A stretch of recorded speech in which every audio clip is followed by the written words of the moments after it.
Bases dropped on a new edition of Soccer Down Here. It is a Wednesday. It is St. Patrick's Day. It is March 17th. It is a Wall Pass Wednesday, which means we'll be taking your questions throughout the show.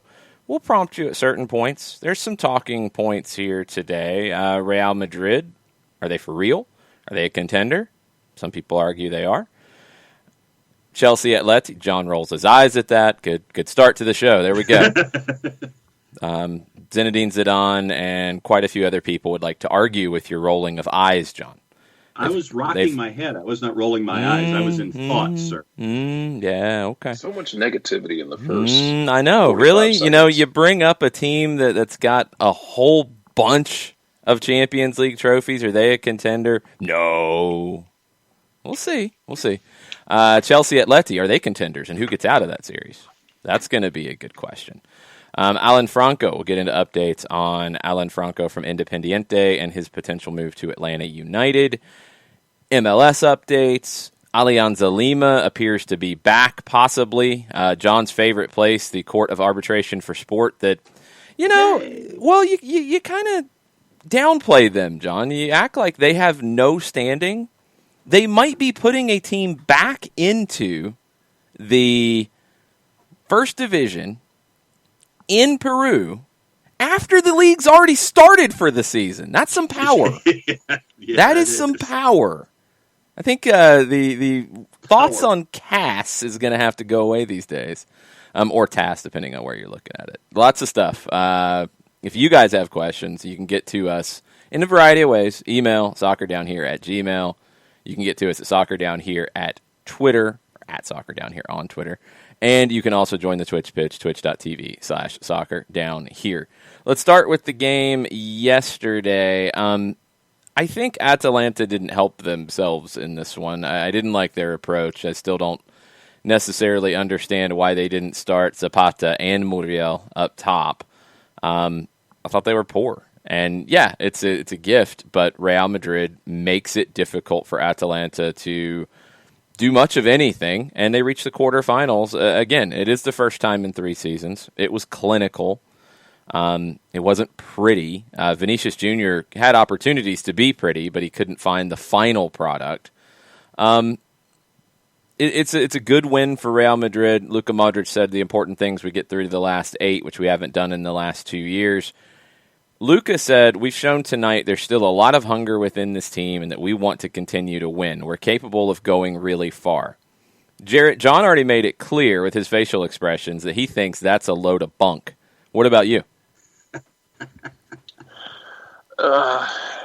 I'm not sold on them necessarily as favorites, which probably means they'll be in the final.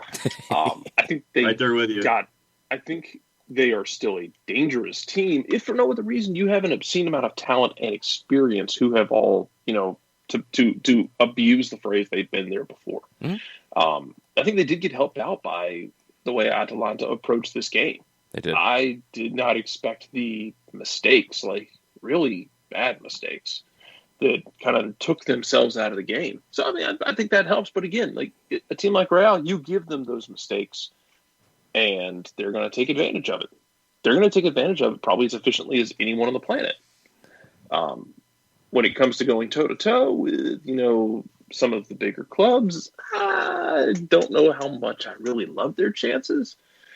If they have to play against a PSG or a Bayern Munich, who you might make mistakes, but it's the margin of error is going to be much smaller than it was against an Atalanta in the year 2021.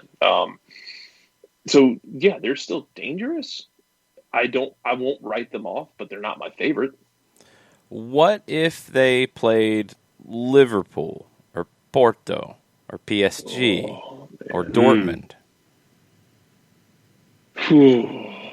That's the thing, right? The draw is going to determine everything. The draw determines all. Liverpool's interesting because we don't really know what to expect. Liverpool looked really good last time. Which Liverpool shows up to that draw? Is it the Liverpool that we've seen for the last 2 months that looks like it could be pushed around, or is it the Liverpool that looked really, really good last time out in Champions League play? what do you get from Porto? Do you get a team that looks like it's going to keep a knife between its teeth? I don't want none of Porto right now. Real Madrid would take Porto every single day. Every single day. Them. John, let's be real here. You want Porto. And to John's point, though, I think Porto's a tricky matchup, but it's your best option. Of course it is, yeah, but it's absolutely your best option here. That and Dortmund. But I get John. Yeah, that too. I get John's point though, and I feel part of me feels the same way. Of like, on one hand, yeah, that's your matchup that you want because it's not a powerhouse necessarily, quote unquote, compared to some of the other teams. But it's still a matchup where I'm like, it's still very tricky and very tough to handle. But you're in the final 8. Every one of them will be in the house of battle axes. That is only a sword. Yeah, I mean, you're in the final 8. You're playing good teams. Like you want to play the best of the 8 for you to beat.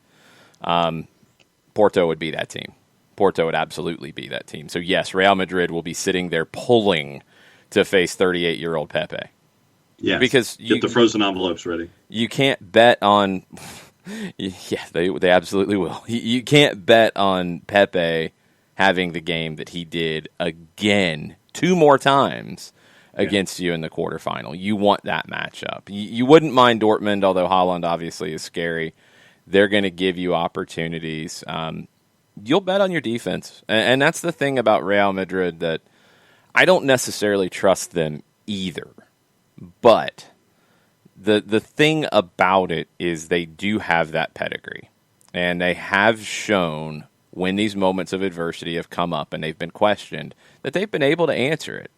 They get Sergio Ramos back, and when he's in the team for Real Madrid, they can get wins. When he's not, they're not the same team. That's been proven throughout the year. When he's injured, they look like a weaker team mentally. When he's on the field, they don't look that way. They just don't. There's not really anything to quantify that with. There's not, he does this or he does that. He is the heart and soul of that team, and he's necessary. And we'll see if they decide that he's necessary enough to sign him to a contract for next year. But you look at the games from yesterday, Real Madrid, Manchester City, both comfortably go through. City has to be your overall favorite right now. Bayern is probably right there with them as the defending champs. They should go through comfortably today. The other game today is the biggest toss-up in this round, in my opinion. Even coming into it, we were talking about Atleti and Chelsea. Atleti has been in a very bad run, 2 wins out of their last 7 in general. It feels like Cholo Simeone is reverting to old school, I don't have enough attacking talent, so I'm just going to defend. Oh, I'm not defending enough, I'll defend some more. Yeah. And his team isn't built that way anymore. He's got attacking talent. I don't know what the deal is with Joao Felix. Don't know.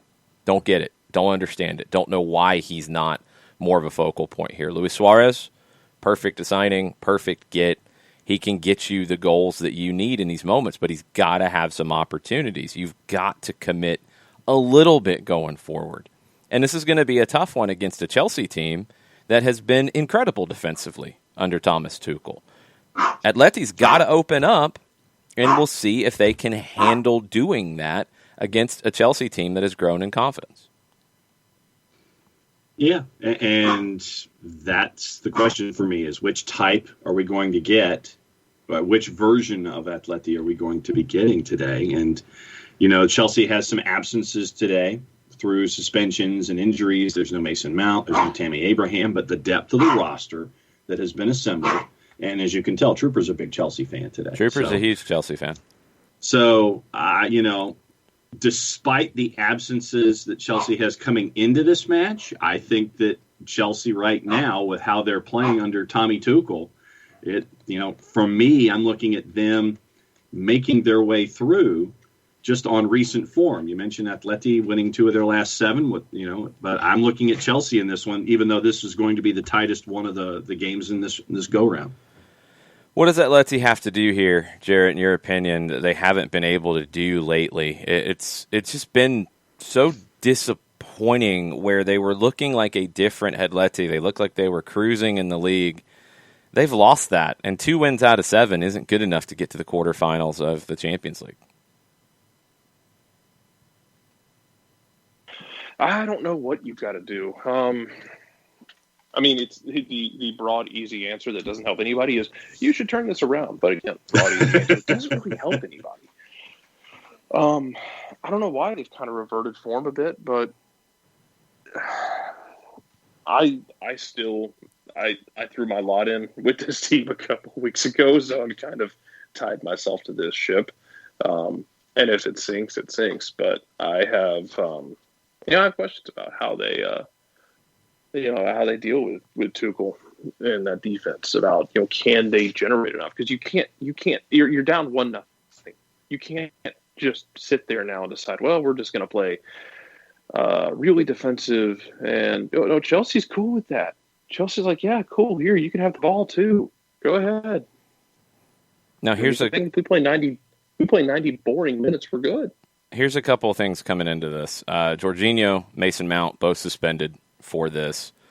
Chelsea manager Thomas Tuchel says that with 5 substitutions, they'll use the whole squad. They're going to have everybody contribute here. He did go 4-2-3-1 at Leeds on Saturday. He's generally played a 3-4-2-1.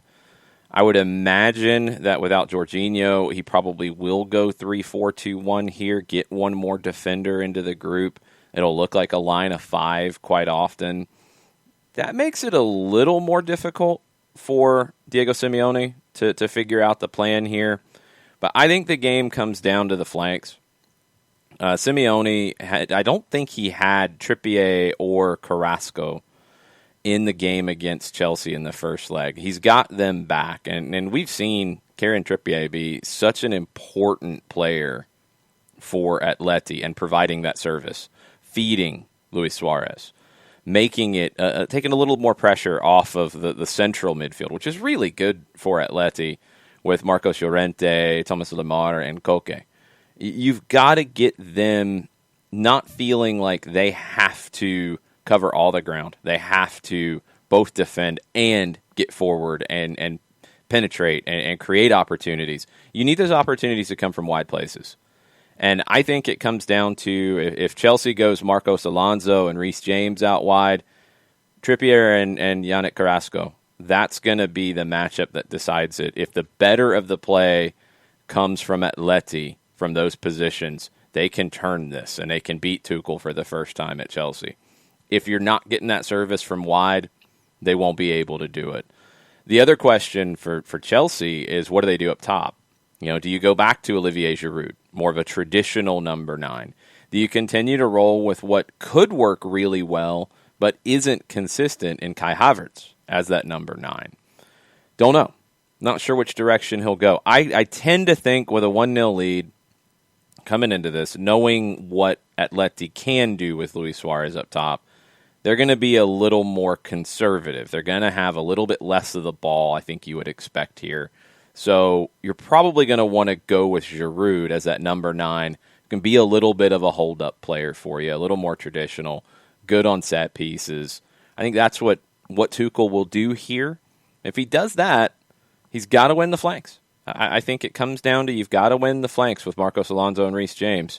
Trippier and Carrasco are the 2 who can turn this game.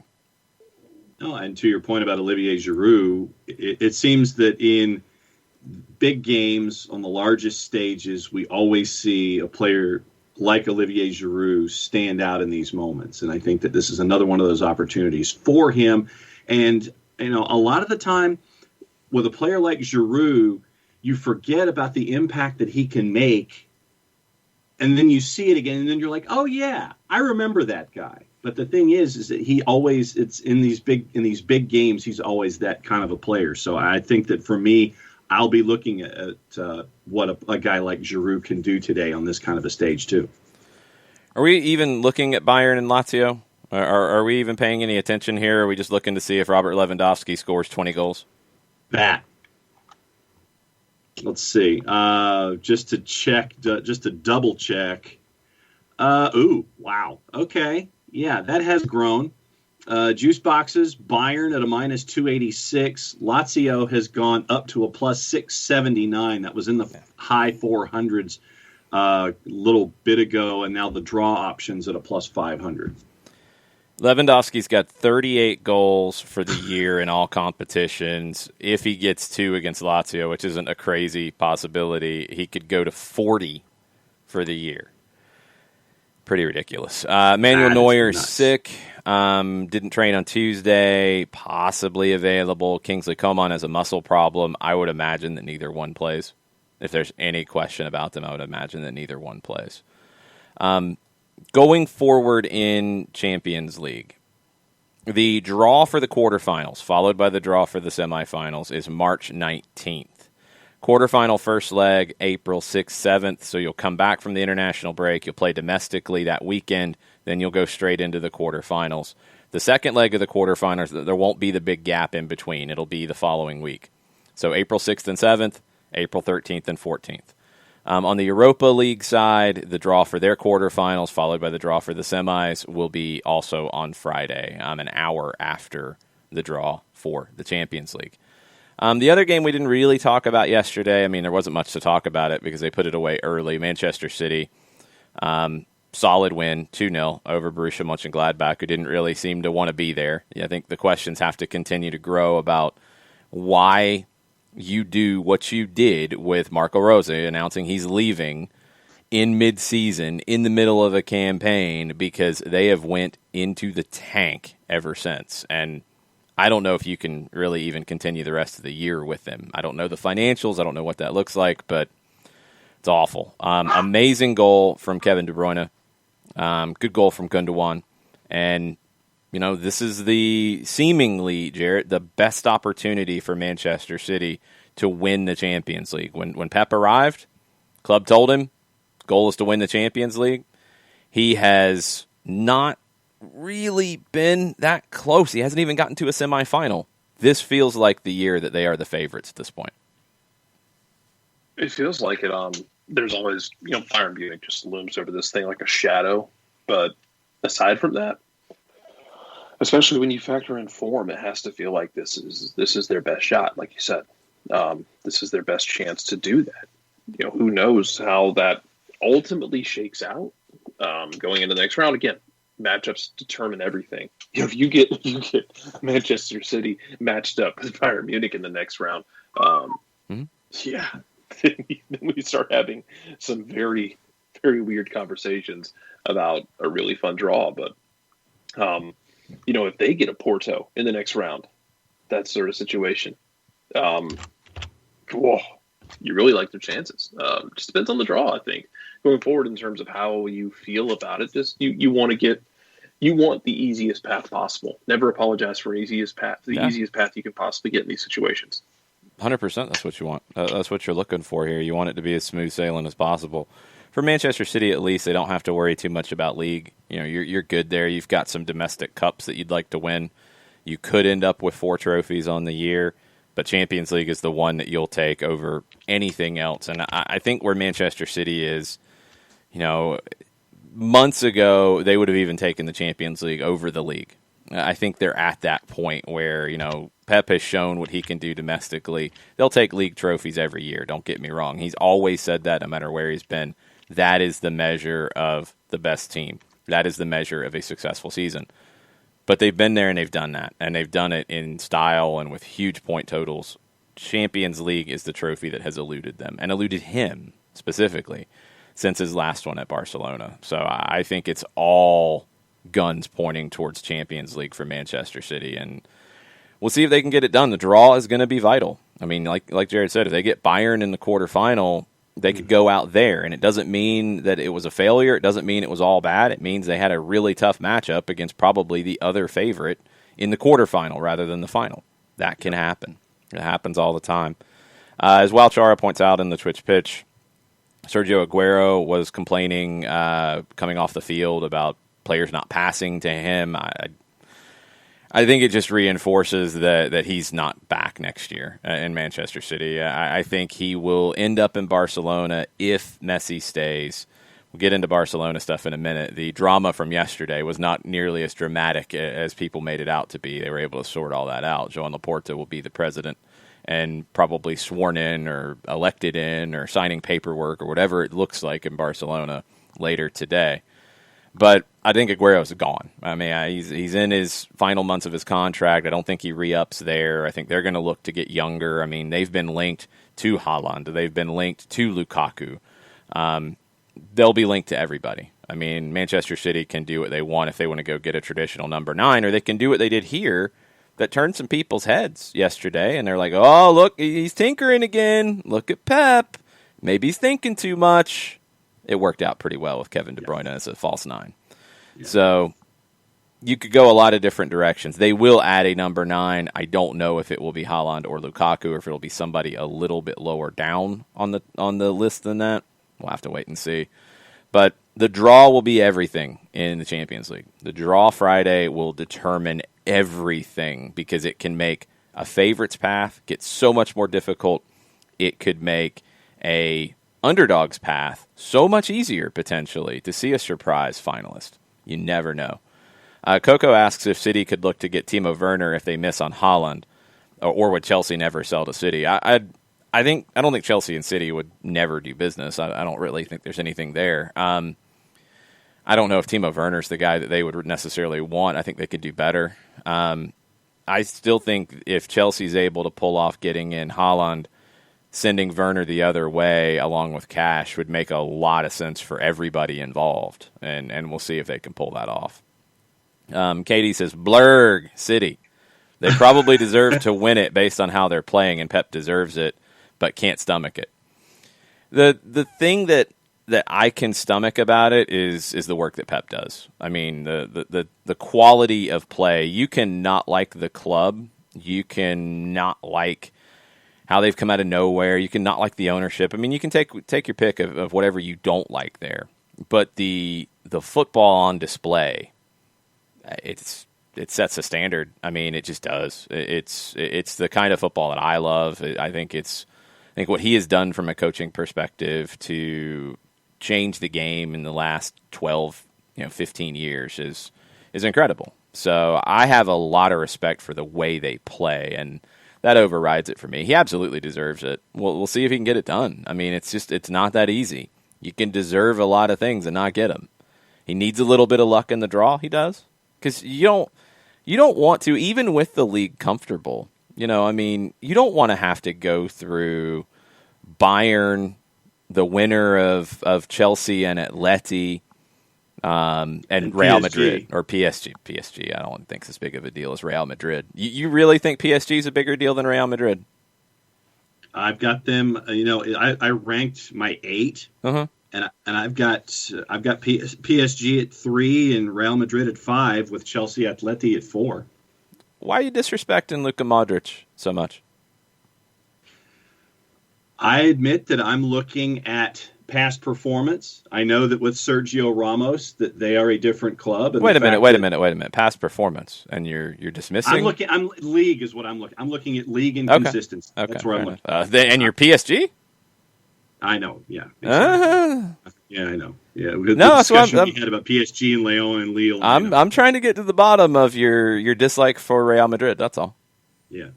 And I admit that, once again, I have not seen Ligue 1 because I take Ligue 1 for granted. I really do. Because you can throw that in the trash today. That's not a take for 2021. No. I'm just saying it's like, because I haven't watched it, I'm just saying it's like it's not front of mind because I'm not sitting there and I don't readily watch PSG, Lille, and Lyon and Monaco. I haven't seen it this year. But you can look at the results. I mean, PSG's lost back-to-back home games. Yeah. I would absolutely 100% put Real Madrid's chances better than PSG's right now. No question. No question at all. PSG's had one good game in the last 6 weeks, maybe 8 weeks. The game in Barcelona. That's about it. Second leg, they didn't exactly look good.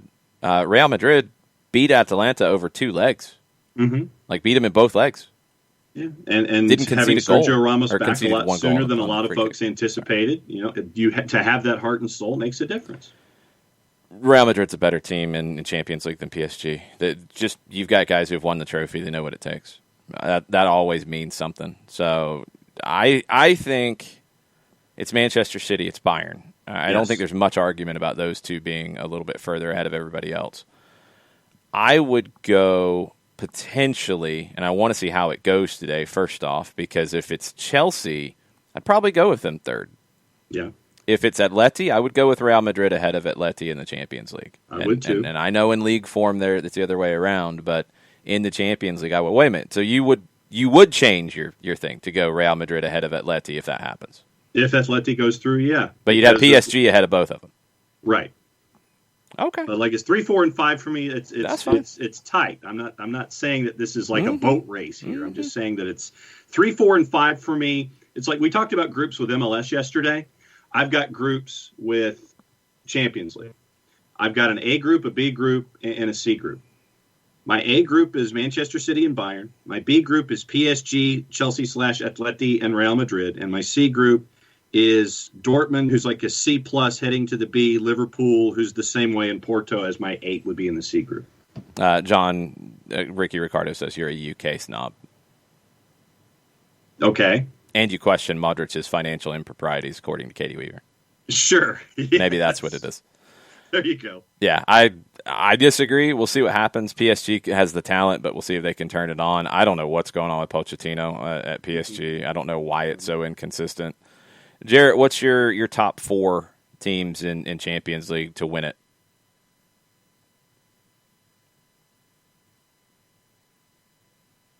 I think he's thinking too much. Yeah, that mute button can trip Jared up sometimes. Maybe he left. Oh, leave me alone. There he goes. You were drinking green beer, weren't you? Yeah, jeez. Not an animal. That's debatable. All in the pace. They don't make green iron brew anyway, to my knowledge. Leave me alone. That could be arranged. Let's see. If we're picking 4 for this run. Manchester City, Bayern 1, 2. Okay. Yeah, well, Bayern's 1, Manchester City 2. You go the other way. For me. That's fine. Bayern just will, until proven otherwise, they are that team that is just inevitable. You can go in, you can play your game, you can get the game plan right, and still be down 2-0 in the 74th minute against them. Because they had 2 moments that were perfectly executed. It's infuriating. After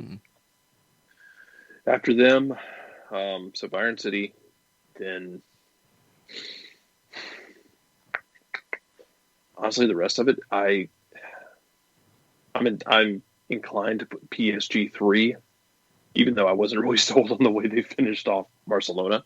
But if they're in the mood, which is a dangerous way to phrase anybody, of like, if they're in the mood, they can do it. Well, if they're in the mood, they can beat anybody. But if they're not in the mood, they can almost give up like 4 goals in 25 minutes to Barcelona. Yeah. Mm-hmm. And I'd have to go Real Madrid, just because I think they can grind it out if they have to. And I know it's the 4 teams that I think a lot of other people would have, and it's the 4 teams that are kind of typish to have there. But no, you know the order is what's different for me. I don't rate PSG where you guys do at all. PSG's in my second tier because of the league form. You're right. When they are feeling it, and Neymar's not planning his party schedule, and everybody else is good, and maybe Mbappe will make a decision on if he's going to stick around or not, and that doesn't hang over everybody's head. They do have the raw talent, but it's hard for me to go against Real Madrid with Sergio Ramos, with the midfield of Casemiro, of Modric, of Kroos, and Karim Benzema, who I thought was a really good shout on the pregame coverage yesterday on Paramount Plus. He's one of the most underrated players in the world. And if he was wearing the number 10, if he maybe had not played next to Cristiano Ronaldo for a long period of time, it'd be a different perception of Benzema. But the spine of that team, Courtois, Ramos, that midfield, which is amazing. I mean, there's debates right now in Spain about which midfield really is the better one long term. in history? Was it the Busquets, Xavi, and Iniesta midfield at Barcelona, or has it been the midfield at Real Madrid? And, one is maybe more beloved outside of Spain on the Barcelona side. The other one has got the Champions League trophies to back it up. They've got more of them, and you can't really dispute that. So you take that spine and you add Karim Benzema up top. I think Real Madrid is a team that in a knockout tournament can ruin your day, can 100% ruin your day. Are they going to be built to win the league? No, I think they're getting a little old. They're going to have to refresh. They probably need some new ideas as well in a league format. But you put those veterans in a knockout in 2 games, yeah, they can find a way through. I mean, they've been in those situations before, and I think that, and we look at, teams like this in other sports. And so you look at that veteran team that might be having an issue in one aspect, but then if you put them in a situation where they have to do things in a short-term kind of a deal, then because they've been there before, they can get it done. They understand the management of 180 minutes in these cases. And so, yeah, I see your point there with Real Madrid. Luka Modric yesterday, the assist, beautiful ball. Yes, it's a giveaway, but the pass, he draws the defender as close as you possibly can before slipping it off. And then, the defensive work that he put in yesterday, he had 5 interceptions. He had 3 tackles, 91% on his passes, 109 touches. He can not do that every game, day in, day out in a league at this stage at 35. But when the lights get a little bit brighter in Champions League, he can. And we'll see if they can do it they'd have 5 more games, I think they are a contender. I do. But we'll have to wait and see how this all shakes out. The draw will be the number one determination. If that top 4 that we've been talking about all gets put on the same side of the bracket, then there's going to be a lot of angry folks who are watching this draw on Zoom and throwing things. And there won't be frozen envelopes because they use ping pong balls and such. So, the same. Frozen ping pong balls, then. Frozen ping pong balls, I guess that'll be the thing. Maybe they just shoot them out and there's no actual touching of them. They don't have to worry about it. It's like a lottery thing. Maybe that would be the best thing. And number 4 is Atleti. Number 5. That'd be the best thing without somebody grabbing it and saying, oh, yeah, this one had extra, in Braille, it had Atleti on it, so they grabbed it intentionally. Let's hope that's a little extra weight added to it on the outside with some Vaseline or something to keep it from getting through the vacuum first. Yes, all of those things, sure. We will see where that goes. I have never thought that hard about ping pong balls as you two just talked about. Yeah, it's a big deal, man. 12 seconds. You're the one who's the black helicopter guy, so I'm a little surprised by your statement. So what does this tell you about all of this? I don't know. What does it tell us, Jared? If I'm not being that black helicopter about it, and y'all are, we have tripped through the event horizon. No, I think you're just tired. That's all. I think your black helicopter is in the shop. You got to get Airwolf, man. You got to get Airwolf taken care of. A couple other things on the UEFA side. When we get into World Cup qualifiers coming up, Jordan Pickford will miss the qualifiers for England. There will be 3 of them in this upcoming window. He was forced off against Burnley. Everton has also said he'll miss their FA Cup quarterfinal against Manchester City on Saturday, as well as the games. Gareth Southgate will name his squad tomorrow. He injured his oblique abdominal muscle after attempting a save. Yep. Then in the fans back in the stand side of things, we're starting to hear from different places all over Europe that tests will be going on to do this. One will take place during the international break. The Netherlands and Latvia will allow 5,000 fans to attend the match at the Johan Cruyff Arena. And it is part of a trial. It is part of a study. The results of that study will lead to advice given to the cabinet about lifting coronavirus restrictions for league matches. In Spain, it came out this morning that they will open the doors to around 20 to 25% capacity for both Copa del Rey finals. Now, I know that sounds weird, but they did not play last year's Copa del Rey final because they wanted to play it in front of fans. So they've pushed that back. This year's Copa del Rey final is ready to go. Athletic Bilbao is in both of them. So they could do a very unique Copa del Rey double within a matter of weeks. But there will be a small attendance for them for both of those games. More is to come on how that will look and if they'll allow fans to travel for that or how that is all going to go down. But 20 to 25% capacity is what's expected. Yeah, and I know that in certain situations when the capacities and trials are being discussed, they're saying it won't be for travel. No traveling fans will be allowed. It'll be just locals. And so that would not be unheard of in this situation. But, looking forward to seeing how it's handled and seeing how it is with those fans back in percentages and back in the stands. And hopefully it's a step toward other things. Spain is moving in that direction. They're going to allow the Johan Cruyff Stadium, which is the small stadium where Barcelona B plays. They're going to allow 1,000 fans for that match coming up this weekend. So they're kind of easing into these things, but that's the plan in Spain. We've talked about it from an MLS perspective. I don't think every club has made announcements yet. I think many are probably waiting as long as they can to see what percentage will be available to open, because it could be more by the time you get to that opener as opposed to right now if you had to make that determination. But we've heard 10%, we've heard 30% in some places. So it's just going to depend. And we haven't heard numbers out of Texas and Florida yet, which are two that would probably be able to go past the 30% if they want to, and it's going to be down to the teams and the stadiums and I guess local governments on what that looks like. I guess John is pounding on the keyboard to try to look these things up right now.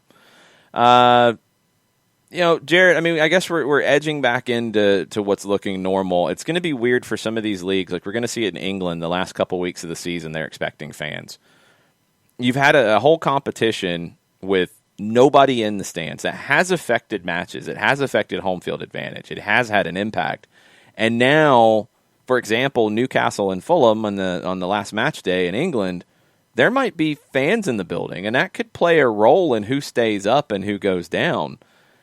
This is maybe a little bit complicated from a competitive integrity standpoint, is it?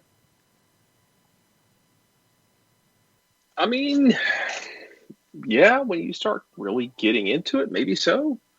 It's how much do you read into that? And do you also kind of look at it as like, well, don't put yourself in positions where, you're possibly relying on playing a game with fans versus all the games you've played without fans. But that's something that you're going to point to if you're in the middle of a relegation scrap when you have this much money on the line. Are you better off playing without fans until next season, or how do you want to do this? Because I completely understand, and I think it's admirable to say, hey, we want to get fans back in there if it's safe as soon as possible. Especially when you consider that some clubs were out there selling things to fans as a way of like, here's a virtual season ticket sort of thing. Thanks for investing money in us. When you couldn't come to the games and when the economy was kind of at a halt around the entire world, thanks for still investing money in us and still being a part of us. Do you kind of owe it to the fans to open things up as soon as possible and get them in there, no matter the situation. Yeah, I'm with you. I think you have to. It will have an impact. And Fulham hosting on the final match day in what could be a must-win game for Newcastle, where it goes from Newcastle playing in an empty stadium to potentially, I don't know how many, 2,000 to 5,000 people, at Craven Cottage. That changes the vibe and the atmosphere a little bit. That could have an impact. Yep. And when you've got a match that is of that importance, that could swing things one way or the other, you'll take any advantage that you can get. And when I muted off and went clickety-clack, Houston, the Dynamo and Dash are going to go at 30% capacity at BBVA, which is about 6,600 fans right now. FC Dallas is still monitoring, and Austin has obviously it can wait until June, but Houston's going to go at 30%. Okay, and we'll see if that changes as we get a little bit further along. before we move on, Coco asks you, Jarrett, how are you feeling about the possibility of another Scottish club, and I think it'll be two actually, getting involved in European competition with the UEFA Conference League? No, I'm good for all of it. Like, let's get as many as we can into European competition. Always. John's favorite Belgian club. But they're not behind you on the wall anymore. Yeah, because they got kicked out of the competition because they were garbage, but they're still your favorite club. Brugge. Right now they're going into the Conference League. I think they could end up in the Europa, but right now they are in the Conference League. Maybe they play Aberdeen or the Cabbage. Hibs. Get some Hibsing going on. What does Hibsing mean, John? That's like Clemsoning. Hibsing is like Clemsoning. Hibs have a habit of doing what we used to call Clemsoning before Clemson got back to winning titles. About to say, can you actually call it that anymore? No. It's kind of hard to call it that when they have multiple titles. Yeah. And they don't really even go look at the games Clemson drops nowadays. They're not like implosions these days. It's more of, hey, they're missing a bunch of guys and they're losing games either late or in overtime. They're not getting blown out in regular season games against NC State anymore. That doesn't happen. No, but it is a Hibsing is similar to the Clemsoning of the early aughts and mid aughts. Okay. If Hibs decided to blow a 6-point lead against Aberdeen and lose that third spot it'd be less. Like, imagine if they did it with like 4 games to play and they blew a 6-point lead. That would also require Aberdeen to actually win games and score goals. And score goals, yes. If they did that, that would be a Hibsing. There are suggestions in the Twitch pitch that it could now be called falconing, which would be accurate. This is also very accurate. Up until the last 20 days when they remembered how to make wide open shots, you could have called it hawking. Yeah, that's true. And then, I guess, as we've discussed in the last 20 days, the Hawks have remembered how to make wide open shots because they went almost 4 months without being able to hit wide open shots late in games. Katie Weaver thought we were saying cleansmaning, which would be a whole different thing. I don't know exactly what that would be. That's bad. We don't talk about that. This is a family show. Yeah, we don't want to get into that. That's not good at all. Jeez. All right, we got to talk about it because we mentioned that decision day in the Premier League day. Yes, everything is a monster truck rally in John's mind. Monster truck rally. Jeez, like, do you even really like the monster trucks? No. You just like the announcer guy? I like the announcer guy. That's disturbing. Lee Ryder of the Chronicle with a piece, and I should probably just preface all of this with, sorry, Alex. Newcastle are trying to make some decisions here, and I think they might be forced into some decisions sooner rather than later because they could be in a relegation spot by the end of the weekend. Mm-hmm. They play Brighton in the last match before the international break. Fulham plays Leeds on Friday. I'm sorry, Alex. I'm very sorry. Fulham could go ahead of Newcastle and stay ahead if Newcastle doesn't take care of business against Brighton. Steve Bruce has said he is quietly confident of staying up. Okay. The bookies have priced Newcastle as the favorites to take the final relegation spot at this point. Now, Steve Bruce said back Boxing Day, after a loss to Manchester City, that his job is to stay up. That's it. That's his job. And everybody's like, really? Isn't there a little bit more to it than that? No, that's my job. Just to stay up. Well, he might not be doing his job. And if he doesn't do his job, should he stay in his job? Mike Ashley doesn't want to make a change for a couple of reasons. I guess he thinks Steve Bruce can get them out of this. I don't know what he's seen to see that. But he also doesn't want to pay Steve Bruce money while then paying somebody else. That's absolutely part of this when it comes to Mike Ashley. Mike Ashley's been reluctant to do anything here. Steve Bruce has not been told anything, according to Lee Ryder, except what time his press conference is on Friday. That doesn't sound great. No.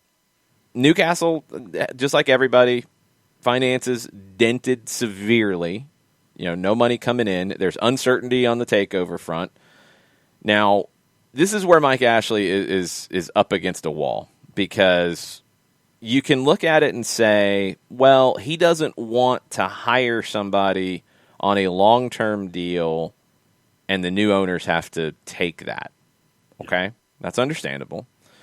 He could also be looking at the possibility of potential new owners saying, you're in the championship now. We're not giving you the money you want. Exactly. And he can't have that happen. So what do you have available at the moment if you are Mike Ashley? You've got Eddie Howe. Eddie Howe went down with Bournemouth. Does he want to potentially do that again, or does he want to go in and start a season somewhere? My guess is the latter. He doesn't want to come in and try to do this.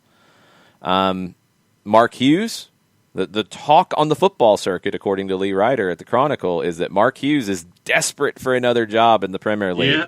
He's taken every TV spot that he can right now with pundit appearances to keep his name out there. Lee Ryder mentions Frank Lampard, who is available. Frank would be insane to take this right now. And then even more insane, Lee Ryder mentions Arsene Wenger, who would be very interesting in a long-term start-a-season standpoint, but not right now. Arsene Wenger is not taking on a relegation dogfight. The other one that Lee Ryder mentions that I did not know how close this got last time is Roberto Martinez. He was heavily linked with the job in 2019. He is set to leave Belgium after the Euros. His former assistant, Graham Jones, is already there.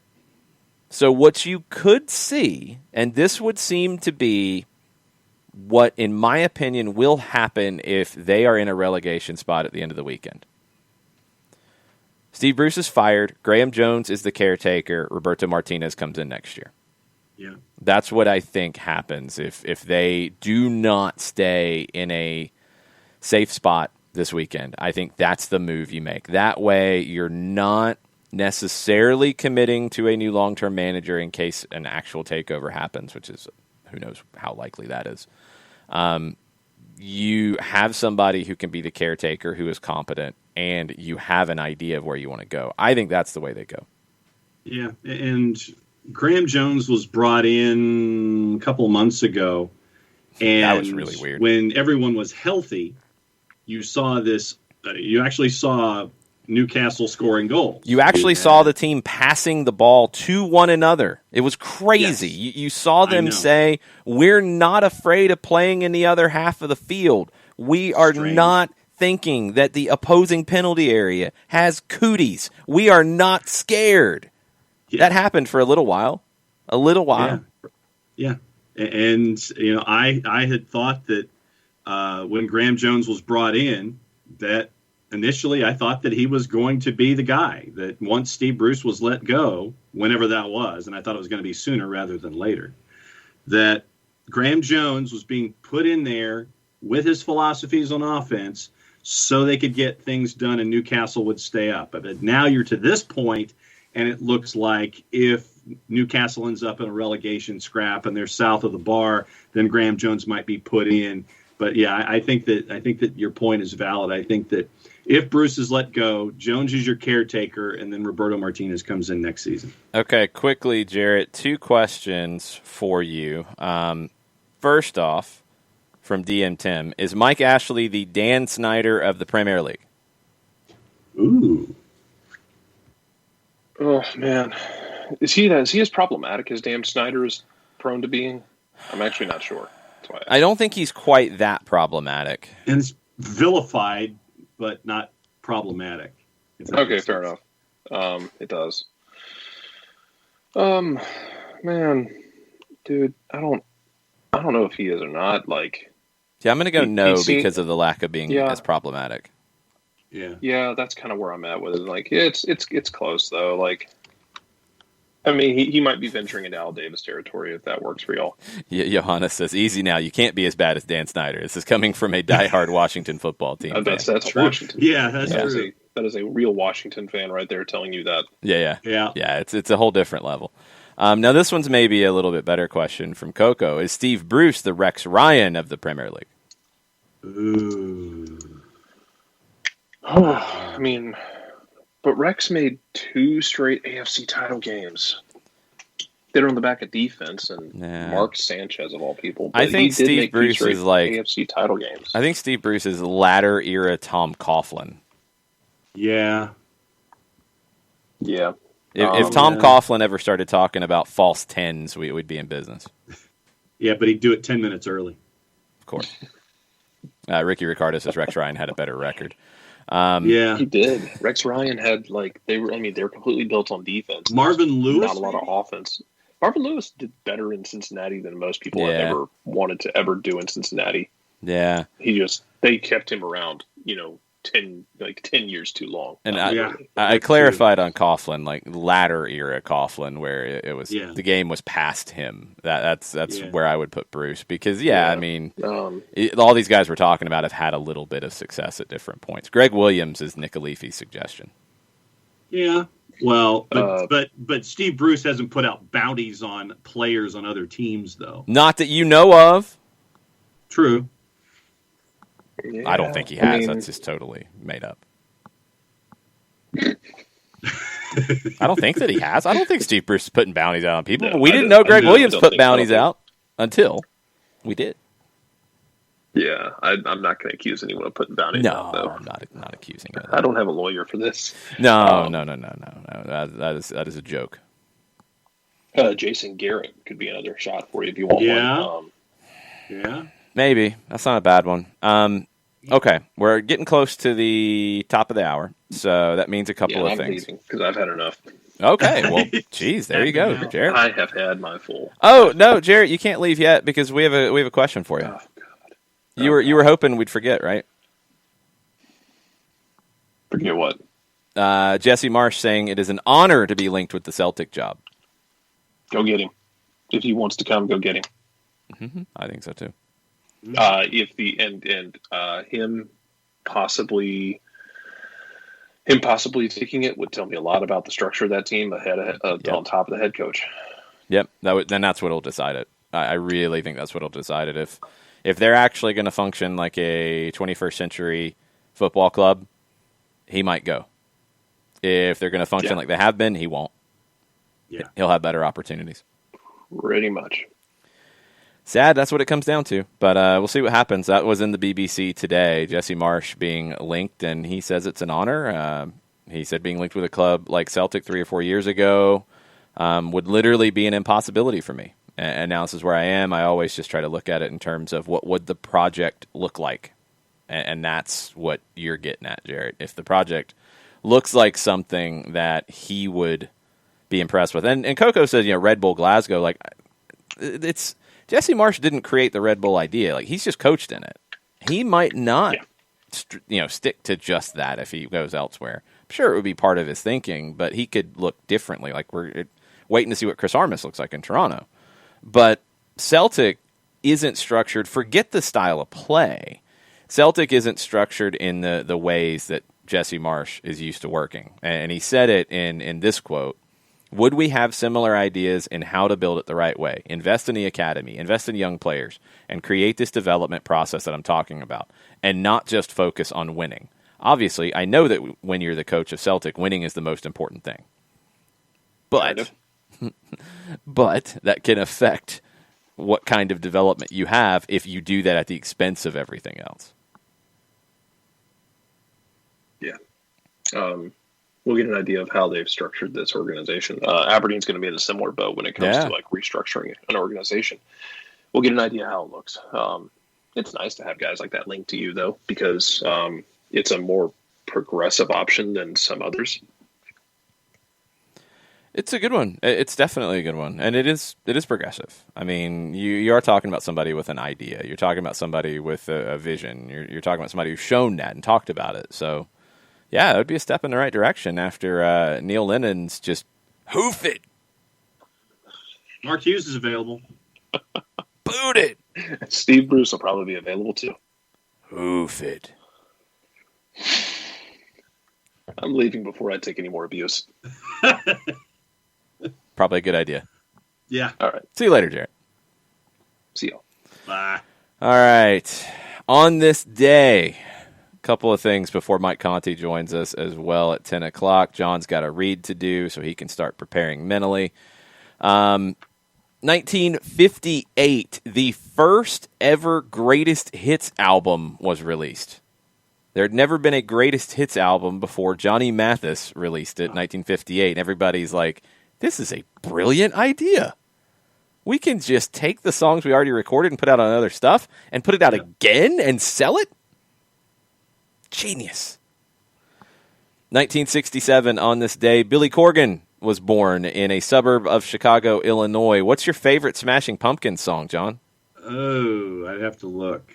It's been a while. I thought you were gonna ask me about the NWA, the National Wrestling Alliance, where Billy Corgan was concerned. Yeah, that's the only thing that you care about when it comes to Billy Corgan. That is true. How are things in the NWA, real quick? Pay-per-view this weekend, as a matter of fact.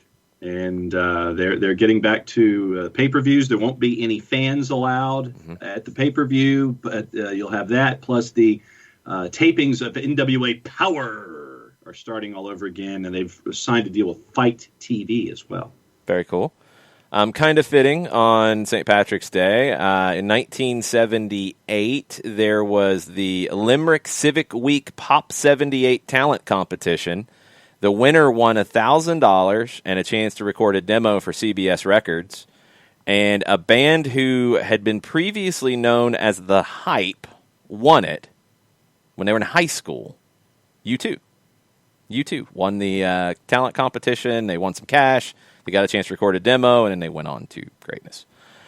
Birthdays on this day in the soccer world, 3 different ones. Marcel Sabitzer, 27. Will he be in the Premier League next year? Maybe, possibly. Lee Dixon, great commentator, is at 57 today. And in my opinion, and I know this isn't a universally held opinion, that's okay, the greatest player of all time in women's soccer worldwide was born on this day, Mia Hamm. She is 49 on this day. 2 Atlanta United on this day. 2 results from the past. 2019 was a 1-1 draw against Philadelphia. Barco with the late header, 70th minute, to equalize. Assist from Julian Gressel. 2018 was the 4-1 win over Vancouver at the Benz. That was the one that had the Kendall Waston red card in the 13th minute. Joseph Martinez with a hat trick from the spot. There was an own goal as well. You had an assist from Miguel Almiron, and you had the first recorded assist from a homegrown player in club history, Andrew Carlton, in the 88th minute. So Atlanta United has not lost on St. Patrick's Day. They don't get to play on St. Patrick's Day this year. They will be playing on Saturday. They are still undefeated. Yes, this is absolutely true. They will be back in action on Saturday in preseason against Charleston. All right, John, it's your time. I hope you've been able to mentally prepare and get ready to tell everybody about Steve App Olinsky. Yeah, Polinsky & Associates, LLC, proud supporters of everything soccer down here in the SDH network. For wrongful death and serious injury matters, there's only one place you need to go, and it is Polinsky & Associates, LLC, to get all of your questions answered, and they can be answered in a multitude of ways. 1, shoot Steve an email directly, steve@aa-legal.com. 2, pick up the telephone, 404-377-9191. Get a free consultation that way. 3, go on the World Wide Web, into the address bar, large device or small, type in aa-legal.com. Hit the enter key, the return key, the arrow key, whatever advances your screen to the homepage for Polinsky & Associates, LLC, and there is a boatload of information about the firm and all the cases and topics that they can handle. You can get them answered that way, or if you, by looking at the page, seeing all the accolades, seeing all the questions that you still don't have answered, there's a pop-up window that opens up, because that's what pop-up windows do. They pop up 24/7, 365 and a quarter. Thank you, Chris Hutchison. And maybe you can get your question answered that way if it's not answered on the homepage for Polinsky & Associates, LLC. Over 30 years of experience, over $40 million in judgments for their clients in 2 time zones. clients have to be in Georgia and Alabama, recognized as Legal Elite by Georgia Trend Magazine for being one of the top 100 firms in this here state of Georgia. And that is only one of the accolades that Apolinski & Associates, LLC have accrued over their time as a firm in this here state of Georgia. For all of your answers that you need for wrongful death and serious injury matters, there's only one place you need to go. It's Apolinski & Associates, LLC. The website is aa-legal.com. Yep, one of the longest reads in history. It didn't feel that way. Right? No, it didn't. And I also didn't hear the music to wait for the .com, and so that's why I was confused at the end. Yeah, because I kept it low because you've complained it's been too loud and it's throwing you off. Trying to find a balance there for you, John, and you just kept going and going and going. Mazzano was heading into a meeting, gave you a preemptive 6 out of 10. Alex Pacine was heading into a work call, gave you a preemptive 10 out of 10. Excellent. Yeah, you got preemptive 6 and a preemptive 10. -1 for another finger stretch. Best possible score after those things for Coco got you to an 8. We'll see what you ended up getting. Joe gives you a 10 because positive vibes are required today. You're getting a lot of 10s without really judging the performance. You're getting some luck here. You got a minus. I appreciate the benefit of the doubt 10s that I'm getting from our viewers and listeners. Yeah, you should be appreciating those. -3 for the keyboard noise. Nope, that's not it, was a comment, I'm guessing, about the keyboard noise. Nick Alifi liked it, gave you a +2 for the sound effects and promo energy. -2 for punching the keyboard during the read. You just lost so many points for that. Somebody else gave you a +2 for it. You got a +1 for the visceral typing. You got a 10 out of 10 from South Georgia. You got a 4.5, too much hand movement, loud keyboard clacking. Hitting the keys dropped you from a 10 to a 5. Stop being extra. I got a 6 out of 10. Could have been a 9. Lost 3 points for punching the keyboards and hurting my ears. 8.4. Was doing a work thing, then came back to the read after the keyboard banging, so effective. A little wordy, but AJR-style banging, 8.4. You got a clickety-clackety -3, and you got a weird ending, -1, so you got a 6. -4 for the punching keyboard bit. That was really not liked. A couple people liked it. Most people. That's what I'm saying. It's like some people like it, some people don't. Well, John, when two people like it and 8 say stop it, normally go with the 8. People wanted variety with the reads, so I give variety with the clickety-clack. And they didn't like it, so do something different. Some did, some didn't. 2 people did. The overwhelming majority have not. Do you understand that? Good grief. Pre-score 8 is more than 2? Yes, I hope so. -3, long -2.5, 3.172021. That is your score from Abby. 2. Once you started banging the keyboard, it just killed it. I expect more from you, John. A 2. A 4, meandering pace. Your 8 possible score went down to a 4 because of the keyboard punching. The Summerall pause gave you an 8. Nick did not care for that. Sean, 2.14, very bad. I mean, there's so many things. 8.5 for enthusiasm and syncopation. El Mataflow gives you a large coffee when I ask for a large iced coffee out of 10. Not what I was asking for, but it's effective. A 6, a 7.5. You are a promo read hipster, actively against the popular decision. That is 100% accurate. -1 for each bang of the keyboard. Jahuda says, keep it up. Don't let the haters dictate your life. See? That's like, okay, 3 people. And there's still like 8 or 10 who are saying, no, don't do that stuff. So, yeah, keep holding on. Keep holding on to that. You're an ad read hipster. I'm an ad read contrarian hipster? Yes, that is what you are. It is outrageous.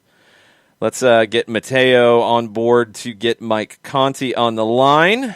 We can get caught up on the latest in the Atlanta United world. Mike is now with us. What's up, Mike? It's beginning to worry about Mateo for a moment. No, John had to get yelled at by the listeners. So what's Nick yelling at John about today? Nick, I think, actually liked it. It was everybody else who didn't.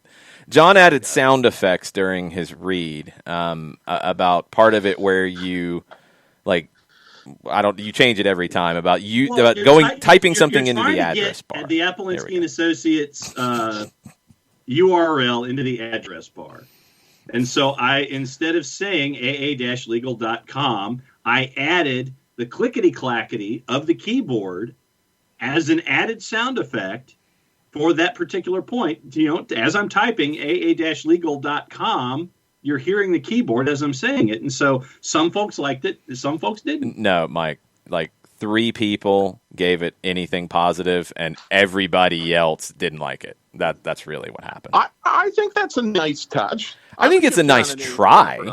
It didn't work, but the attempt is fine. It didn't go over well. But you can't type softly into a keyboard, though. No, but it just didn't work. It depends on the keyboard. It does depend on the keyboard. Your keyboard is like drums at this point. Yeah, I was going to say, John has a Smith Corona typewriter keyboard. Yes, he does. Yeah, he does. Something that was manufactured in the 1950s. Hey, Taka gave me a 10. He says the hard typing was genius. So again, you've got 4 who have now backed up the hard typing, and we're in double digits on people who didn't like it. Yeah, well, 4 for 10 is still pretty good batting average. Although that would be 4 out of 14, I guess, which would be less good. That's 286. Yeah, so that's still less good. That's still. You knew that was 286 off the top of your head. Yeah. You're horrible with math, and you know that? Batting averages and ERA. How do you know batting averages, but you can't understand how the juice box stuff works? I'm blown away by that. Because that's gambling that's juice box purveying. That has nothing to do with statistics. Craziness. Okay, this has already gone off the rails, and we've got this to start with. Just announced from Soccer in the Streets, Soccer Trivia is back on March 31st with myself and Mike Conti. Looking forward to it. I always have fun doing that with you guys. Between now and the 31st, I guess I'll have to draw up some questions. But really, really looking forward to that. And I think, with what we were talking about last night, Jason, we'll kind of turn that into a little lens preview as well for a little bit. So we'll give you some... I don't know if I'd call it analysis, but at least our thoughts on that match for a couple minutes, and then we'll play some trivia. So I think it'll be a really fun night to hang out on March the 31st and kind of get primed for the start of Atlanta United's official competitions. Yeah, kind of a season kickoff with CONCACAF less than a week after that. So we'll start at 7. We'll have 20 minutes or so talking about Alajuelense. We'll take your questions too, about where things stand for Atlanta United, about the opponent, all of that. We'll kind of give you a peek at, how we prepare for a game and the things that we're noticing that far out about a team. I mean, Alajuelense has been on a great run here lately. We'll see if that continues. So we'll do a little bit of preview of that. We'll jump into some trivia, and we'll give away some prizes.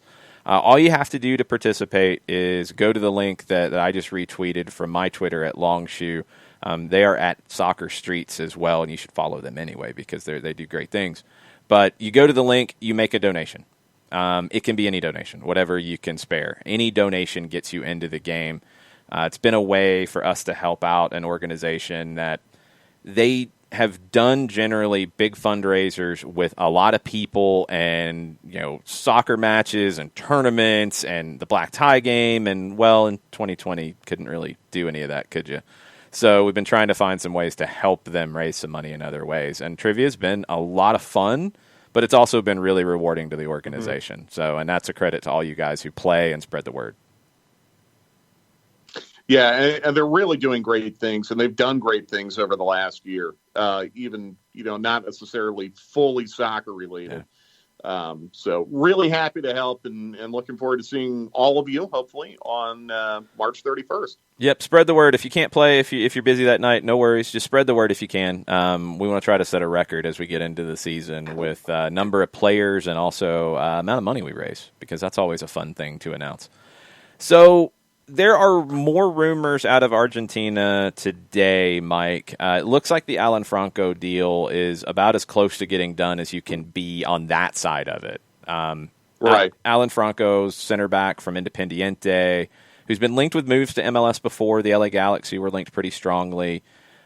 He's also coming from a club that, as we've talked about, is in a very bad financial position at the moment and really needs the money.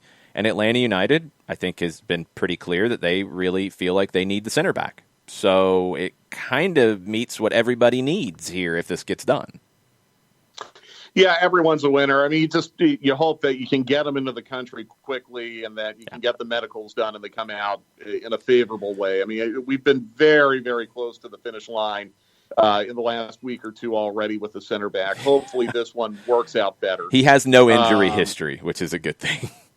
That's a start. Yes. But, it sounds like, based on some of the timelines that we've been seeing from Atlanta United social media, that it is taking a while to get some of these guys into the country and getting them started. Mm-hmm. So, with that in mind, time's of the essence. I mean, today's the 17th. You're 1 month from today going to be playing in Orlando, and you're 3 weeks from yesterday going to play Alajuelense. So 3 weeks or 4. I think it's 3. 3 weeks from yesterday, you're going to play Alajuelense. So time's of the essence. In the meantime, I think it's still vitally important that guys like George Campbell and Alex DeJohn and Anton Blocks and whoever else would be in the center back mix continue to compete and do the things that they need to be doing to be ready for April 6th, because I think there's a high probability, if not a likelihood, that Franco might not be in a position where he could just immediately come in and start on April the 6th. But it's good news. Atlanta United still needs that second starting caliber center back, and hopefully they're there. It's a very interesting deal. And I understand the financial predicament that Independiente is in right now, but it's from what I read from I think it was Joe Patrick who was retweeting the details last night. It seems like from a financial side, it's a little bit more layered than some of the other deals that you could potentially make or have made before. It's far more of a South American kind of deal. Like this is a typical way that clubs do these things in South America. On this end, it feels like maybe it's related to salary cap. Maybe it's related to the cap hit and being able to space that out in a little bit different way. But we've talked about it with guys who've been linked, even with MLS moves, like a player like De La Cruz at River, a player like Rafael Santos Borre, who River has his rights. They have control on his contract, but if they want to extend it, they have to then give more money to Atletico Madrid, who had a portion of it. That's what it sounds like with Atlanta United, is they would be spacing other payments out, which my guess is it would help the cap. I mean, I think it would have to, which is a smart piece of business, because if other clubs around the world are doing this, if this is how Independiente typically operates, then take advantage for your cap maneuverability. Well, and it's also fortunate that Atlanta United's dealing with a club that they've had a financial relationship with. Yeah. I mean, they did business with Independiente 4 years ago with Ezequiel Barcos. So obviously that probably at least got the ball rolling. I'll be very interested to start digging into some film and seeing what he's all about. I don't know much about him. You watch the matches in Argentina way more than I do. So I will defer to you on a scouting report or for a scouting report. But I'm anxious to see him play. I'm anxious to see how he fits in. Obviously, he has to have some familiarity with Heinze and vice versa. So hopefully the learning curve will not be, too ridiculous, and you can get him in here and he can help you out as quickly as possible. Yeah, what it comes down to with him is going to be getting him in and working in this way of playing. Quality player, absolutely quality player, good defender. I mean, I'm going to give you the Miles Robinson comparison for one reason. When Miles came here, and in 2017, when we heard people talk about Miles Robinson before we saw him play at the first team level, it was incredible defender, not comfortable on the ball yet. That was the conversation. Now, Franco is far more confident on the ball, but he's played in systems where he hasn't been on the ball a whole lot. And we know here, I mean, because it's been roughly the same. You want to be in possession. You know, you think about Michael Parkhurst, Leandro Gonzalez-Pirez, Miles Robinson last year, Fernando Meza, guys who you would look at the stats after a game and see them completing 60 to 70 passes a game, right? Yeah. Franco, in the last full season, the last season in 2020, the Copa Diego Armando Maradona, he was completing 29 passes a game.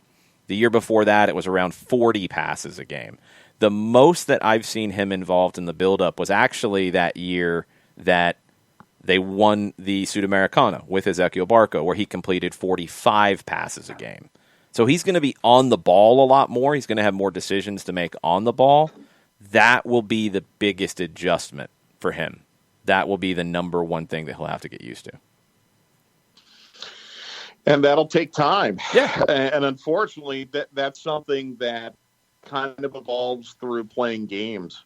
You know, I mean, you can work on a lot of that at the training ground, but he's going to need to play games to get comfortable doing that. So, like I said, I mean, fingers crossed everything works out quickly, and, you know, God willing, you can get him in here as quickly as possible and get him as comfortable as he can as quickly as possible. But I'm very optimistic, and, you know, this could have worked out much, much worse. It's good that when things fell through on Giannetti, that Atlanta United was able to immediately turn the page. I mean, really very quickly in a relative span of time, and move on and find another very, very viable option. So it's a real credit to the international scouting. It's a real credit to Carlos and Gabby and everyone who was involved with it to kind of move on and get this thing done as quickly as they possibly could.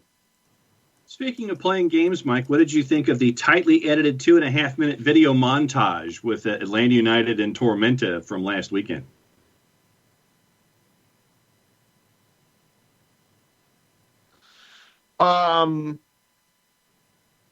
I really don't know what to take from it other than right there with that it was a tightly edited 2.5-minute video montage. It's so tough. Like, and I feel bad. Like, yeah, I want to be able to, like, give some insight and analyze and tell you what I think. But honestly, I mean, there's not really enough there to jump to any conclusion. It did look like there were a couple players who were really, really comfortable on the ball. I mean, that's a great sign. I thought Marcelino Moreno, the 4 seconds of him that we saw in the highlights, I thought, wow, okay, he looks really comfortable on the ball. I thought Barco in the, one little pivot he did early in the highlight video. Okay, yeah, Barco looks comfortable on the ball. It's tough. I mean, it's just so tough. But that's the thing, though, is that we're in an environment right now, and rightfully so, where Gabriel Heinze really is focused on implementing his plan, and you don't want to share any secrets. You don't want Oliver Lindsay to sit there and see what's going on an 8-minute highlight montage or anything. Yeah, and yes, John, absolutely. But here's the thing. I mean, we could have had a full 90-minute, all 22 view of everything that happened, and I still would really hesitate to jump to any conclusions. No question. What I care about is, did anyone get hurt? Yes. We aren't hearing any rumblings of anything like that. Did anyone get hurt? No? Okay, good. That's all I care about. Really. I mean, that's all I care about. It's so early in the preseason. And I think, what's coming up on Saturday, and I know Jason and I are really excited to bring you the stream on Saturday. But it's a scrimmage. It's going to be, I think, if I've been told correctly, I think they're going to play 4 periods. It's going to be a scrimmage. Yeah. So again, I would just caution everyone. I know we're really excited and we want to see things and we want to see combinations forming and we want to see how this is going to look and how much different or similar it may be to our expectations of the way that stylistically this will appear. I just don't know if we're evolved yet to, when I say we, I don't know if the team is evolved yet to really show that off. And I don't think it's like a superstition thing, or, we don't want Alajuelense to see this and we don't want Orlando to see this. I just think everything we've heard, and Jason and I have some interviews posting later today on the 92.90 Game Facebook page with Tyler Wolf, and everything we've heard is that these training sessions are really, really intense, not only from a fitness standpoint, but from an intentional standpoint. Yeah. And Gabby is really trying to change the way that a lot of these guys are used to playing. And it's not going to be a 100% finished product on Saturday or against Chattanooga or against Birmingham. These things do take time to evolve. So I know it's tough to be patient because we haven't seen a meaningful match since right before Christmas. I mean, it feels like this offseason has gone forever, and it really, really is hard to be patient. It's hard for me to be patient. I mean, I want to see it too, but we've all got to be patient. And I think, what likely happened against Tormenta and what could happen Saturday against Charleston, it's going to be very similar. It's going to be, no tactical plan for the opponent. You're just, again, trying to build that continuity. And that's kind of what I took out of the 2.5 minutes that we saw of this past Saturday. By the way, fair play to Tormenta. I mean, it sounds like they came up here and they represented themselves really, really well. And I do look forward to, maybe as soon as next year, I hope they can pull this off one day, a full-scale friendly between Atlanta United and Tormenta down in Statesboro. I think it would be absolutely outstanding to help Atlanta United grow their brand in Southeast Georgia, and it'd be a huge, huge day for that very robust soccer community down there in Southeast Georgia. It would be so great to have that, and I hope we can get that soon. And it sounds like it was a very positive day on Saturday for both clubs, and that both clubs came away really, really pleased with each other and how their opponent helped them prepare for what they need to do this season. Teise is just showing some footage of Independiente coming out to training, and it looks like Alan Franco is not going to train today. And the crawl at the bottom of the screen said Alan Franco con un pie en Atlanta. So it's getting close. Good. Hopefully he's at the Orange Julius at the Buenos Aires airport or something like that. We can get him up here quick. The reports were that he would be headed up by the end of the week, was what I have seen previously. And then you got to get him up because you've got to do the medical. You've got to finalize everything. But then you have to start the visa process. And we saw with Franco Ibarra, for example, that took a little bit longer. So it's going to be a challenge on the timeline to get him in. He might not be 100% ready to go and comfortable by April 6th. I would hope that he's available by April 6th, but I guess you can't even say that's a guarantee right now if this gets done. I wouldn't place bets on that. I mean, I think it would be very nice. I also think there's probably going to be some intake quarantine, isn't there? Yeah, there could be that. Yeah. And these are all like questions that we don't really know exactly how it's working at the moment. Not sure. So, he might not be ready until the season starts. You might ease him in a little bit slower. That's why you've got still a battle in preseason. And I think one thing to watch, even though I'm totally with Mike, like you have to be patient because right now you're just implementing principles of play. It's not about the way the team plays as a full 11. It's not about how they play over 90 minutes, or in this case, if it's 4 30-minute periods. You're not judging it in that way. But you are going to be looking at Anton Walks. You're going to be looking at George Campbell. You're going to be looking at Alex DeJohn. Who can pair up with Miles Robinson, or maybe Sosa?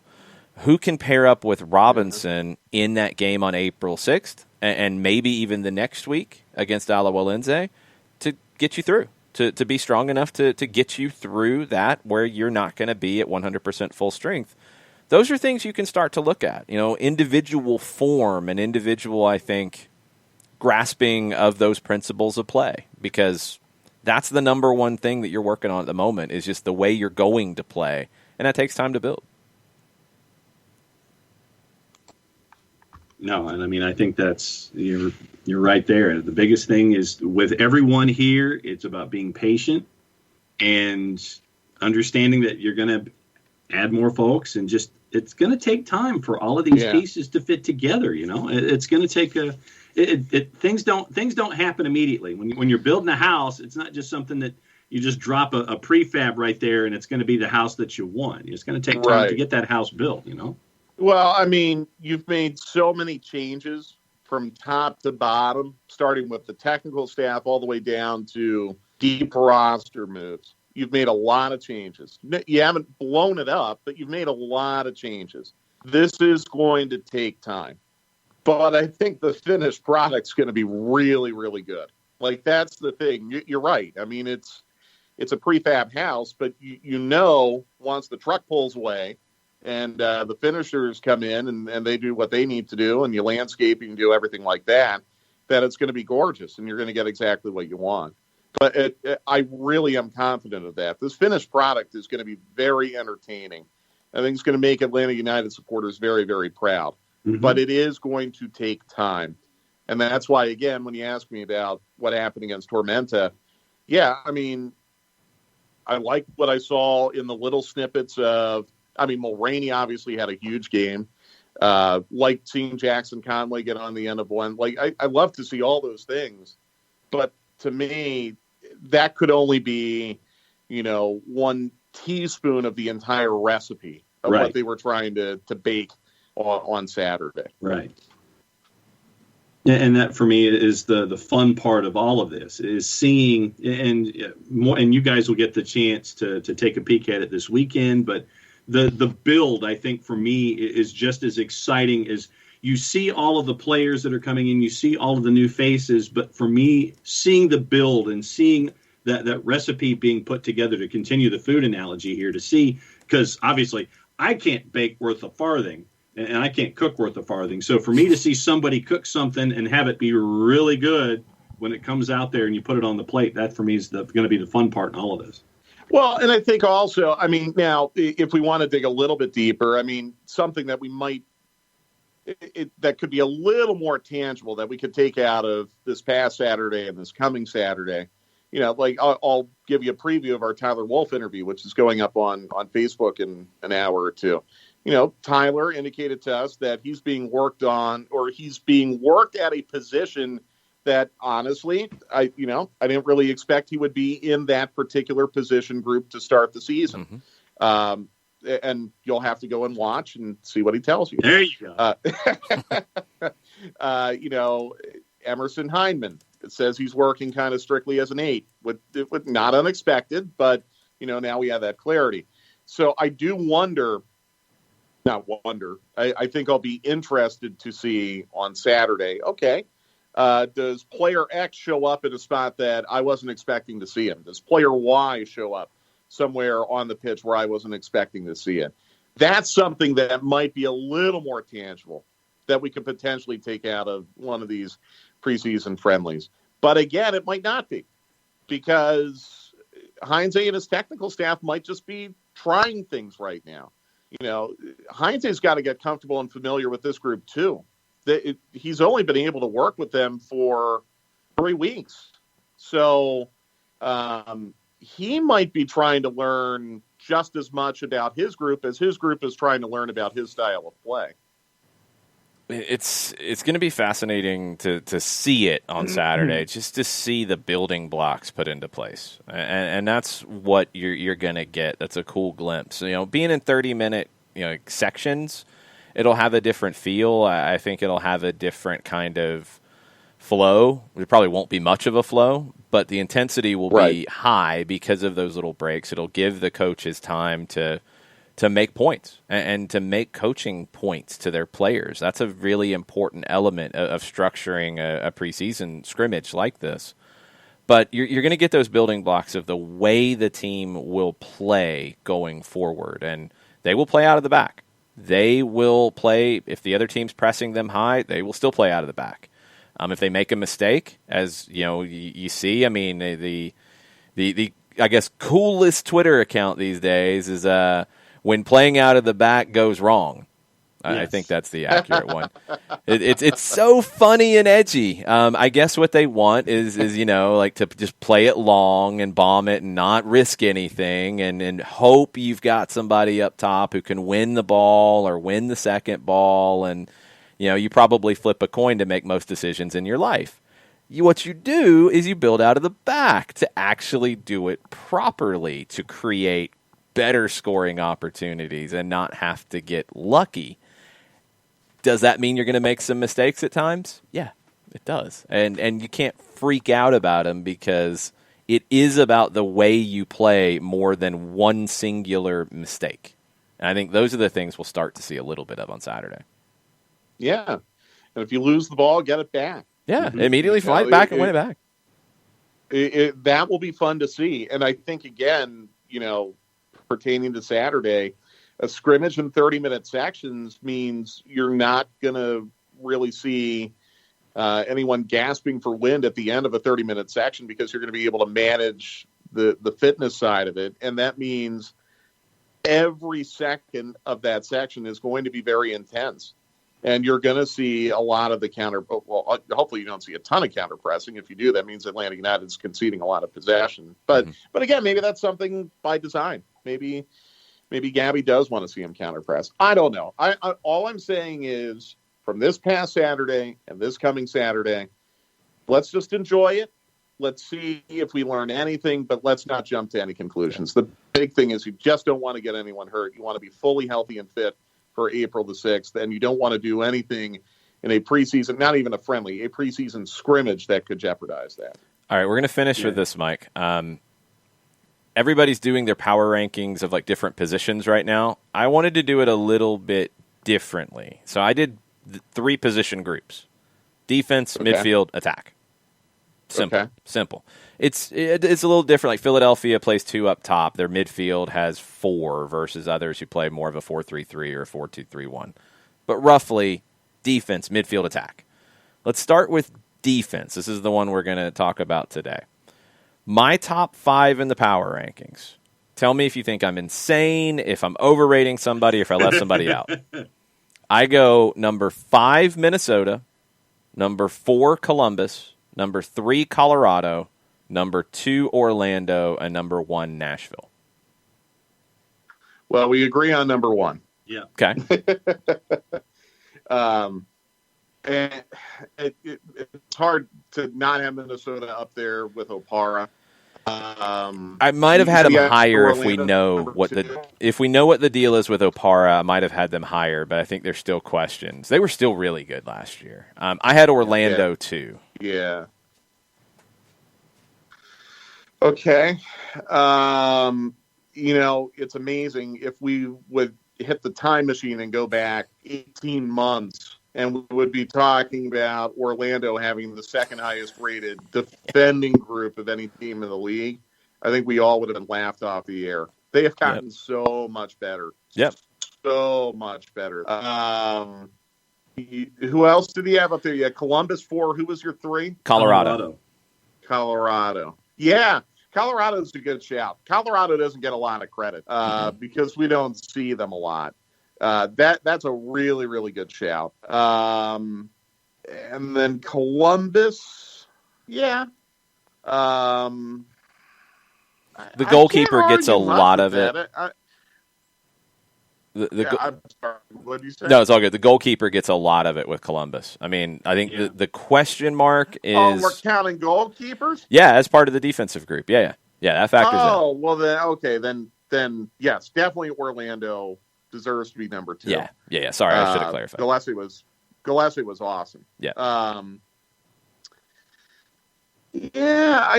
just trying to think if there's. I mean, Philadelphia would have been. I was going to say Philadelphia, but because of the losses that they had in the offseason. They're my next 5. I mean, that's the thing. I mean, they sold a couple people. I can't really argue with that. I mean, I think Red Bulls stylistically create a lot of issues with their back line, but from a talent standpoint, I can't argue with the 5 teams who put it ahead of them. Again, Nashville has the best defender in the league, in my opinion, in Walker Zimmerman. What about Sporting? Sporting, I had, I think, in the third group of 5. So top half, but not in the top 10. Okay. Yeah. I mean, I'm just kind of mentally running through, trying to do this geographically, trying to mentally run through the Eastern Conference. I can't really argue too much with that, Jason. I can't really argue with it too much. I went round and round on it. I made a couple little tweaks after my initial pass through, but the defense was one of the easier ones. When we get into midfield and the attack, there's differences in the way teams play, so that creates some variance. You know, there's I think more questions in some. I think the midfields, when I went through the league as a whole, the midfields were the hardest one. Because I think there's a lot of teams with good midfields. I think that's the strongest position group league-wide. Which quartile do you have Atlanta United in for defending? For defending, I've got them in the top half. So they're in the third group of 5. Okay. And a lot of it is down to the center back that we think we know who it is, but we don't know who it is right now. Outside of that, and that's why it could change really fast, because if it is Franco and if he does fit the bill, then you're talking about a team with 2 of the best outside backs, maybe a Defender of the Year candidate, Miles Robinson, and a solid goalkeeper. So, I mean, yeah, if Alan Franco's good, then they could be a top 5 defense, no question. And just to be clear, are you counting a holding midfielder as part of the defending group? Okay. That's in the midfield group. Yeah. Well, I think that's fair. I mean, if it's Bello, Robinson, Franco, Brad, obviously, and then should be Lennon, I would think. Could be Hernandez. If you're right back's Lennon, I'm assuming it would be. I'd run it.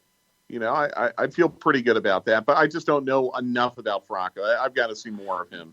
Yeah, you got to see how he fits. Jason, if you want to give me a little bit of a dossier on him, I wouldn't mind taking a look at it. I can work that up. I don't watch Independiente much. I can work that up, and we'll be talking about any updates from that we might get. Independiente is training this morning. Sometimes the manager or somebody from the club will speak after training. I don't know if they're scheduled to do that today. If anything happens, we'll let you know later today on Stoppage Time. There you go. That's right. Yeah, hopefully the Franco dossier doesn't go in the pile of the Arzamendia and Villasanti dossiers, because those were prepared as well. But yeah, we'll have Stoppage Time 2 p.m. on the 92.9 The Game Facebook page. And starting at noon, we'll also be dropping those interviews with Tyler Wolf and Jackson Conway. Really enjoyed visiting with both of them earlier this week. We're going to have some more interviews later this week, too. But really, really looking forward to you guys checking that out, especially Jackson. I think Jackson is going to be a really, really fun guy to have around. Really well-spoken young man and very confident. In a good way. But I think we learned a lot. I think we learned a lot from those two. Yeah.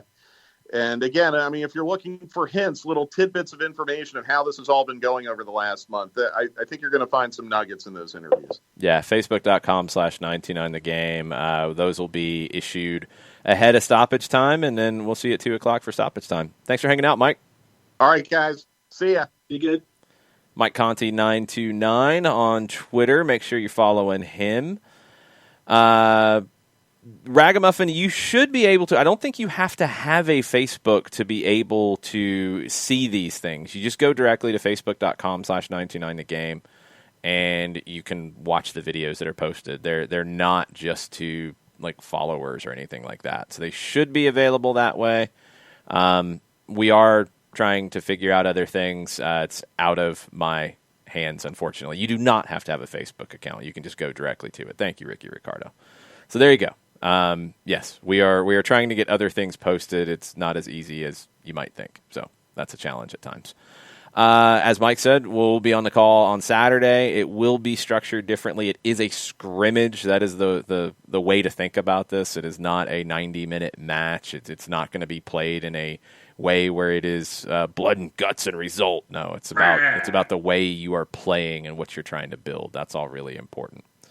Some other bits of news before we get into questions. It's a Wall Pass Wednesday, so we will finish with questions from you guys on Twitter at Soccer Down Here. Start firing them off on the Twitch pitch. Give me a minute. We'll get to you as well, and we'll get your questions about whatever is going on in the soccer world. We'll talk about it. On the MLS front, Toronto, Ali Curtis, contract extension as the general manager. He does have a designated player spot to work with in 2021. Pablo Piatti is not coming back. He's done pretty well. He brought Alejandro Pozuelo in, and that wasn't an easy get at the time. Got it done. He's been an amazing signing for them. Let's see what he does with this designated player slot, and let's see what he does with starting to refresh a team that is getting up there just a little bit in age. A little bit. Caleb Porter spoke yesterday on Columbus's transfer strategy. I thought it was pretty interesting. We've talked about it a lot in this offseason, how they've gotten better after winning a title. They didn't just sit and celebrate. They looked to improve their roster. And Caleb said, we're always looking to improve, whether it's after winning a trophy or whether we feel like we need to flip the cycle of the time. Whether it's a year from now or 3 years from now, we're going to have to keep improving in every window. Certainly in some windows, you're going to need more than others, but we're never just looking at the short term. We're looking at the long term. This goes into the signing on Alexandru Matan, who is a number 10, but can play other positions. You have a great number 10 in Lucas Zelarayan, who you just added. But you wanted to continue to grow the group. And he said, we felt like where our group was at that, we needed a young, exciting player that could cover us in the number 10 when everybody's healthy, which we don't have a natural cover for Lucas. And we prefer to not have to move guys out of their current positions, whether that's Darlington or whether that's Pedro Santos. Every day we play basically 2 groups of 10, and if we're going to execute our system, be able to rotate and play in the way that we want to play every game, we need to have a number 10 that can help us, that can kind of help us and execute. And he went on to talk about how he can play out wide when they need that as well. But the part about the 2 groups of 10 was really interesting. So, you're looking at basically creating 2 deep everywhere. Mm-hmm. So you can play those, games. Bielsa does this a lot in his training sessions where it is 11v11. It's a game. It's played like a game. It's intense. Sounds like Caleb Porter's going down that road too. So to do that, you need 2 teams that can do the same things. Obviously not at the same level, but you need a true first team and a true second team. You need a number 10? Okay, you go get one. He's younger. I would assume that he understands that, okay, I, have to beat out a very good player to play in my normal position. I can play some other positions to help the team, but in the long term, I will be that guy. This also opens up Columbus to, if the right deal comes along and somebody puts a deal on the table in front of you for Lucas Zelarayan that you can't say no to, that you can take it. Mm-hmm. And you're not going to be afraid of taking it at that point. Montreal came out yesterday and spoke about the Canadian Championship situation. And I thought it was interesting that they did not use the Atlanta example in the CONCACAF Champions League. They should have, because it would have bolstered the argument. Kevin Gilmore, president of Club de Foot Montreal, he disagrees with Toronto FC going to the Champions League, believing that his club should have gone as the Canadian Championship holders. He says the Canadian champion currently is this team, talking about his. We devalue the Canadian Championship by saying the Canadian champ doesn't get to go this year. To me, it just makes 0 sense. Why? You see the precedent that U.S. Soccer created.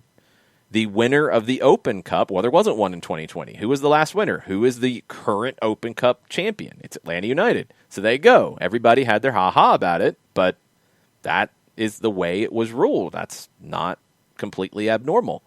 Canada went a different way. Toronto and Forge FC are going to play, allegedly, a Canadian Championship game. It was going to be March 20th. It's not going to happen because of issues with the pandemic. They're playing Club Leon on April 7th. Somebody was. And Canada Soccer decided after talking to both teams that they're just going to send Toronto. Montreal has a 100% valid argument here.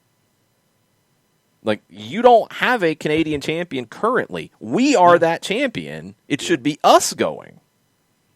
Yeah. They should have said, well, Atlanta's going, so we should go.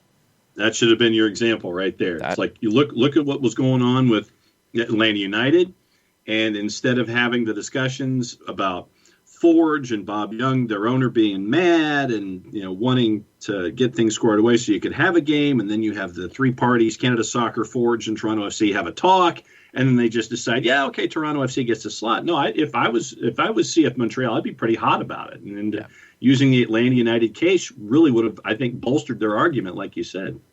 Yeah, it would have strengthened the argument, no doubt.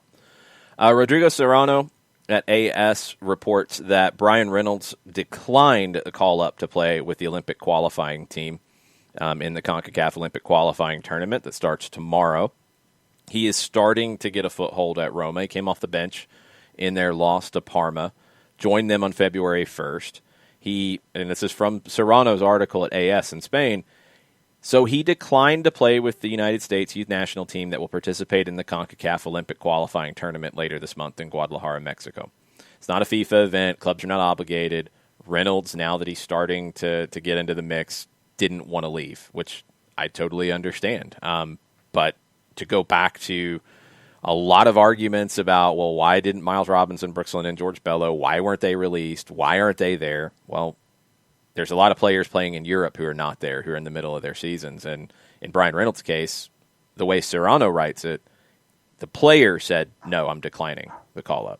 Don't know if Roma would have declined it or not if it had got to that point. But there's a lot of age-eligible players. There's a lot of players who could be part of that group that are not because it doesn't make sense for them in their careers at that moment.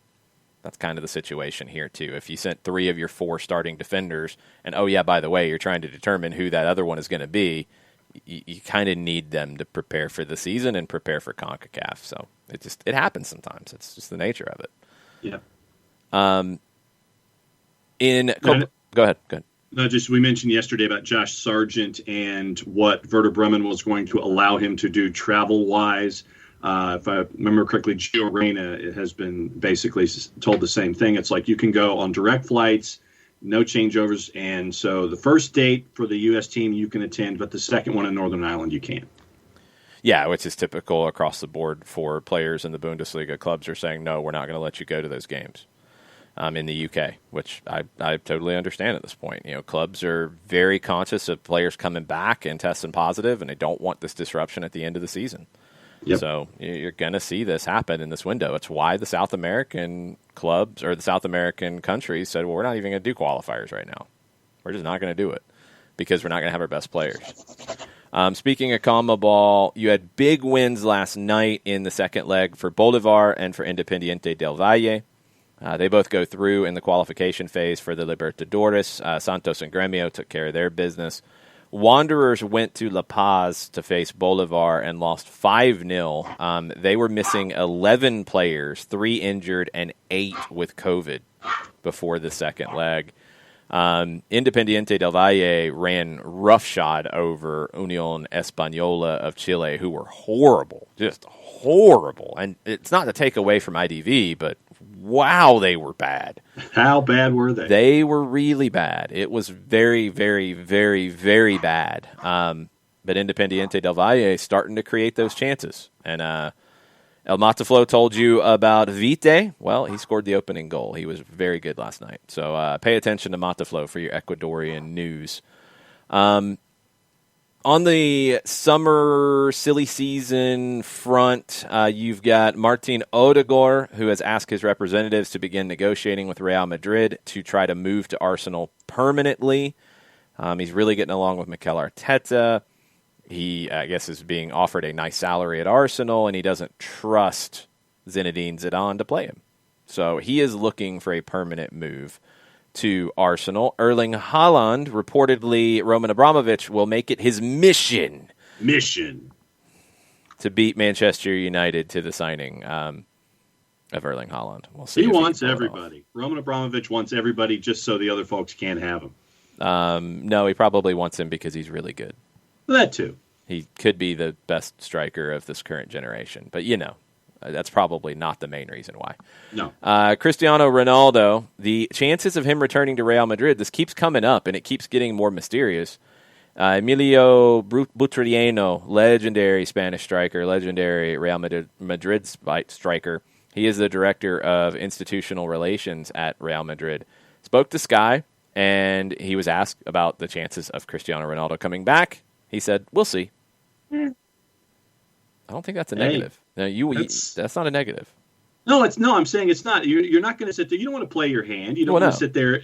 That's a completely normal behavior. You don't want to sit there and you don't want to tamp somebody up. You don't want to play your hand. No, I completely see a response like that being clear. It's getting more mysterious that they might be willing to do it. Couple other bits and bobs around the world as we get ready for questions. Giorgio Chiellini from Juventus, the current captain, he might retire at the end of the season. 9 appearances in Serie A this term. He's out of contract at the end of the season. I don't expect him back. I don't see it. They can't sign him back. I mean, if he wants to go play elsewhere, he's got to go elsewhere. I don't think he's back with Juventus. Inter, there's an article in the New York Times about their ownership situation, and really nothing's changed dramatically here. They were in exclusive talks with BC Partners. They couldn't agree on a price. There are now others that are sniffing around and trying to get a deal done. Suning, the owners from China, are looking for financing. They're looking for a new partner, or they're looking to sell the team. The valuation's around $1.1 billion. They got it in 2016 for $306 million, or at least a major stake of it. There's one new thing in this article that I thought was interesting.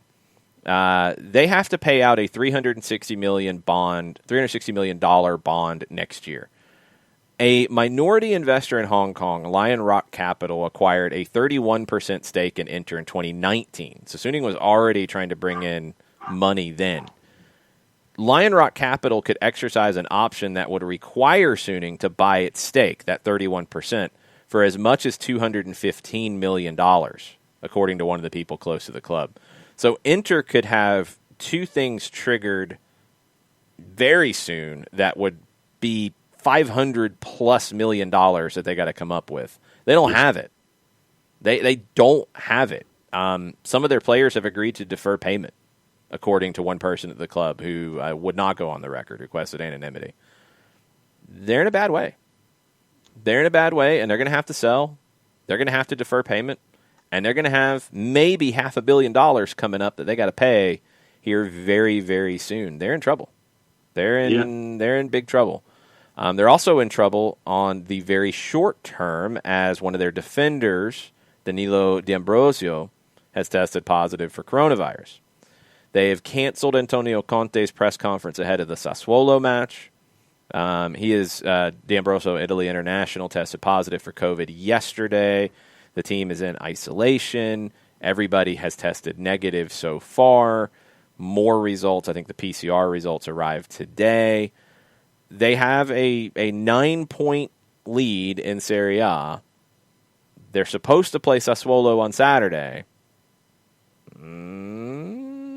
Keep an eye on this if they are able to play Sassuolo on Saturday. Yeah. In Spain today, Sevilla plays Elche. Sevilla can kind of not wrap up fourth place, but strengthen their hold on it. Looks like they're going to be good for that. If they win, they stretch it to 9 points over Real Sociedad. Elche gave Real Madrid all they could handle on the weekend, but then walked away with nothing. They did beat Sevilla at home 2 weeks ago. They're 1 point outside the relegation zone, so it's a huge game for Elche as well. That will be on the BN Sports Family Networks this afternoon. You've got Champions League on Paramount Plus. All of the coverage there with CBS Sports HQ starts at 2 o'clock.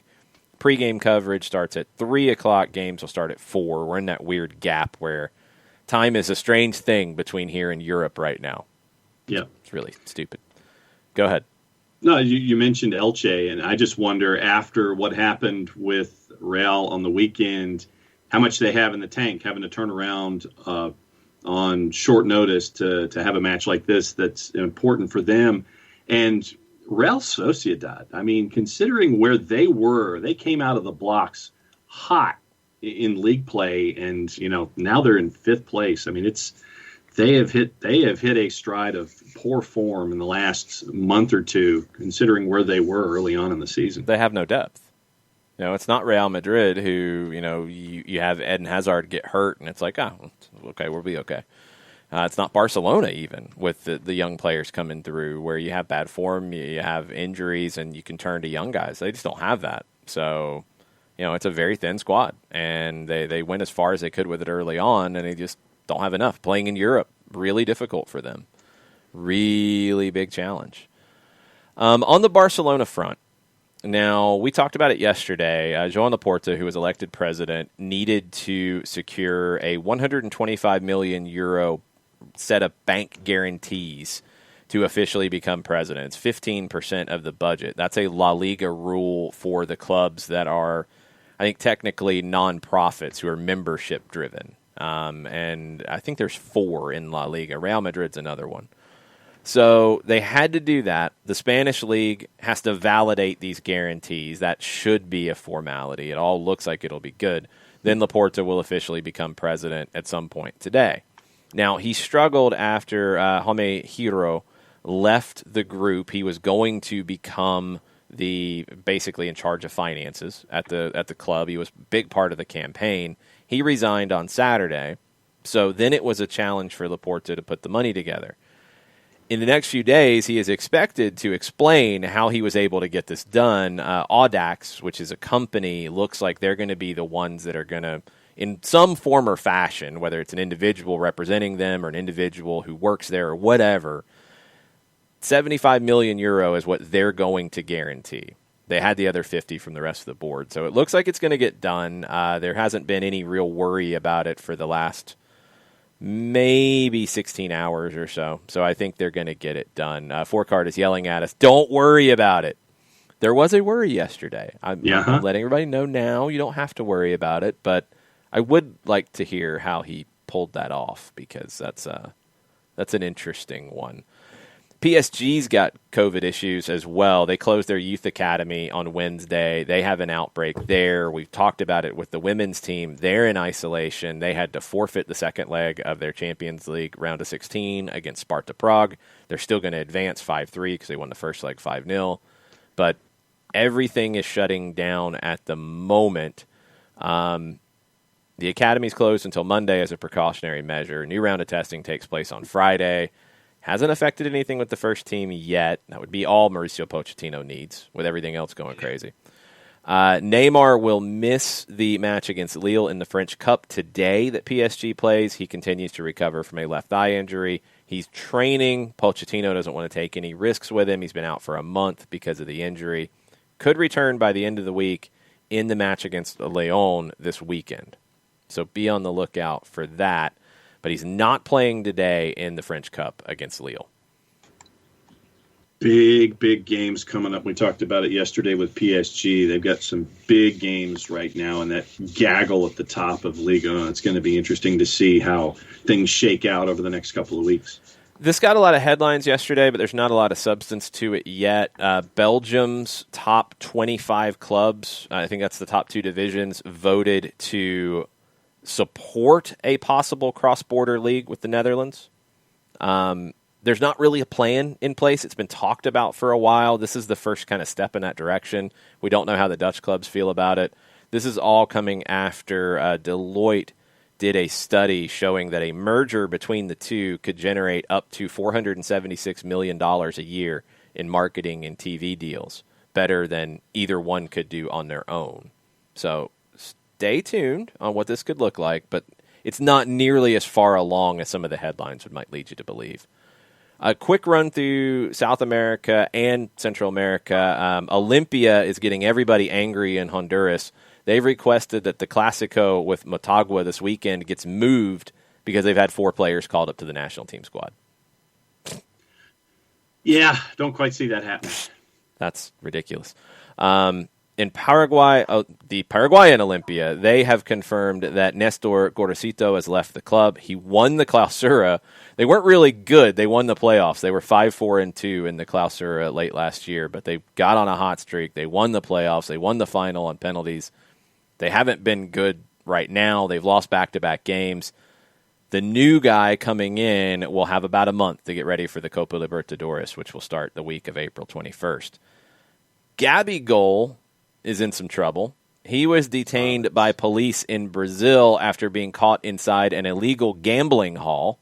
It was a clandestine gathering which fell foul of coronavirus restrictions. They found it in Sao Paulo. He was there. Footage showed him being led away from the building and placed into a vehicle. Good job, Gabigol. When you see the words illegal gambling hall and clandestine gathering in back-to-back sentences, that doesn't bode well. No, it's not good at all.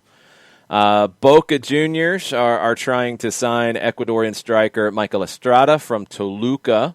They are leading with that on Super Football on TIC right now. I guess Estrada was part of a song that people are very excited about. There's dancing going on TIC. There's a music video being played. I'm going to need some updates on this, Monteflo. Tell me about this song. Tell me about this. Gabigol was released. Let's see. It's Gabigol. He's going to get out of that. But he was released later. Monteflo, I need an update on the Michael Estrada song or what his part was in this song. I need to know what just happened on my TV screen.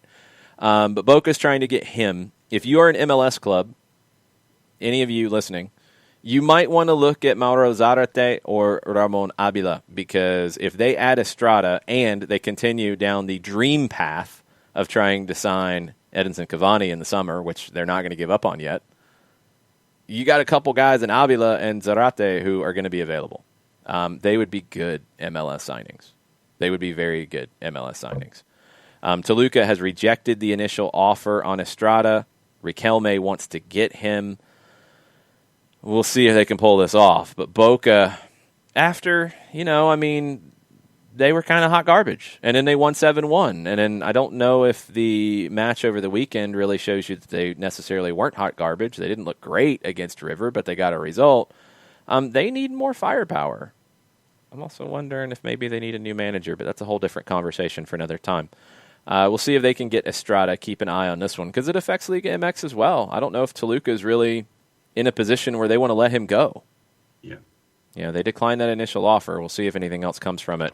The big off-the-field controversy this morning is in Peru, because this is just perfect. Yeah, break this down. Alianza Lima was relegated at the end of last season. They said, hey, wait a minute. This other club, FC Carlos Stein, they have not been paying their players. And it's not the first time. They were only given a fine for failing to pay their players. It should have been a points deduction according to the rules. That would mean they get relegated. We don't. What's up? And the Peruvian Federation, the Peruvian league's like, nah, it's cool. It's cool. You're going down. And they're like, no, wait a minute. We're fighting this. No, this isn't right. Shut up. Sit down. Go to the second division. No. This is not cool. This is not right. We don't care. You shut your mouth. You go to get relegated. FC Carlos Stein's going to be in the first division. Well, then Alianza Lima said, oh, we can go to CAS, to the Court of Arbitration for Sport, which John thinks has no power. But that's wrong, because they had a large hearing today, and CAS has ruled in Alianza Lima's favor. 5-hour-long hearing with the Peruvian Football Federation, Alianza Lima. They presented their arguments. CAS issued the resolution that could put Alianza Lima back in the first division. This is why it's not that simple. The season's already started. FC Carlos Stein has played a match. They drew 0-0 in the season opener. They're set to play again on Saturday. How do you resolve this? Does Alianza Lima just get added to the first division and you have to redraw the schedule? Do you throw that first game out and Alianza Lima has to make that up, and then you drop FC Carlos Stein to the second division? Crazy stuff. So Alianza Lima, who was relegated, I believe, for the first time ever in their history. Shouldn't have been. And now we see how the Peruvian Football Federation fixes it. This could get fun. This could get really creative in how they decide to fix this. The March roster has been released by the men's national team.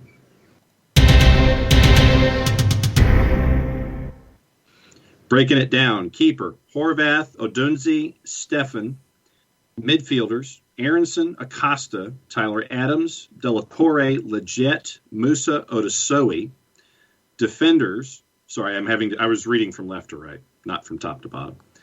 Defenders, Brooks, Cannon, Dest, Long, Miazga, Palmer Brown, Ream, Brian Reynolds is here, Chris Richards, Anthony Robinson. And your forwards, DK, Joaquini, Pulisic, Reyna, Sargent, and Tim Weah. Okay, we'll run through this really quick before we get into questions. No shock on the goalkeeper side of things. Aaron Long going, well, I mean, they're not playing in CONCACAF, so you can make that work. Brian Reynolds going here makes me wonder if maybe it wasn't so much that he declined the Olympic call-up rather than he knew he might have this call-up instead, or maybe that was what the U.S. Soccer Federation determined. There might be a little more to that one. Kellen Acosta from Colorado going. Again, they can afford to do that because they're not playing in CONCACAF right now. Luca De La Torre is one who has been in good form lately in the Netherlands. Excited to see him. Leggett goes here. Again, no surprise. They're not playing in CONCACAF, and he's a veteran, so he can come straight back in. Vandy knows what he has with him. It's not really an issue. Top, Daryl Dike, great form right now. Maybe going to get 8 figures from somebody for Orlando. We've seen Giacchini a little bit. Good to see him again. Pulisic, where's the health going to be? Reyna is only playing the first game. Weah is only playing the first game. Sargent's only playing the first game. So do we see some combination of Reyna, Sargent, Weah in game 1 and Dike, Giacchini, Pulisic in game 2? Wouldn't be a shock. No Weston McKennie in this. I don't know if there is a story there or not, or if they're just giving him some time off. Adams, Brooks, Cannon, and Richards also will depart after the Jamaica game because of quarantine restrictions. Okay. On the player song music video that Te'ise was playing, Modaflo says, sometimes artists just get really emotional about players and make tribute songs to them. And he shares one for Michael Arroyo.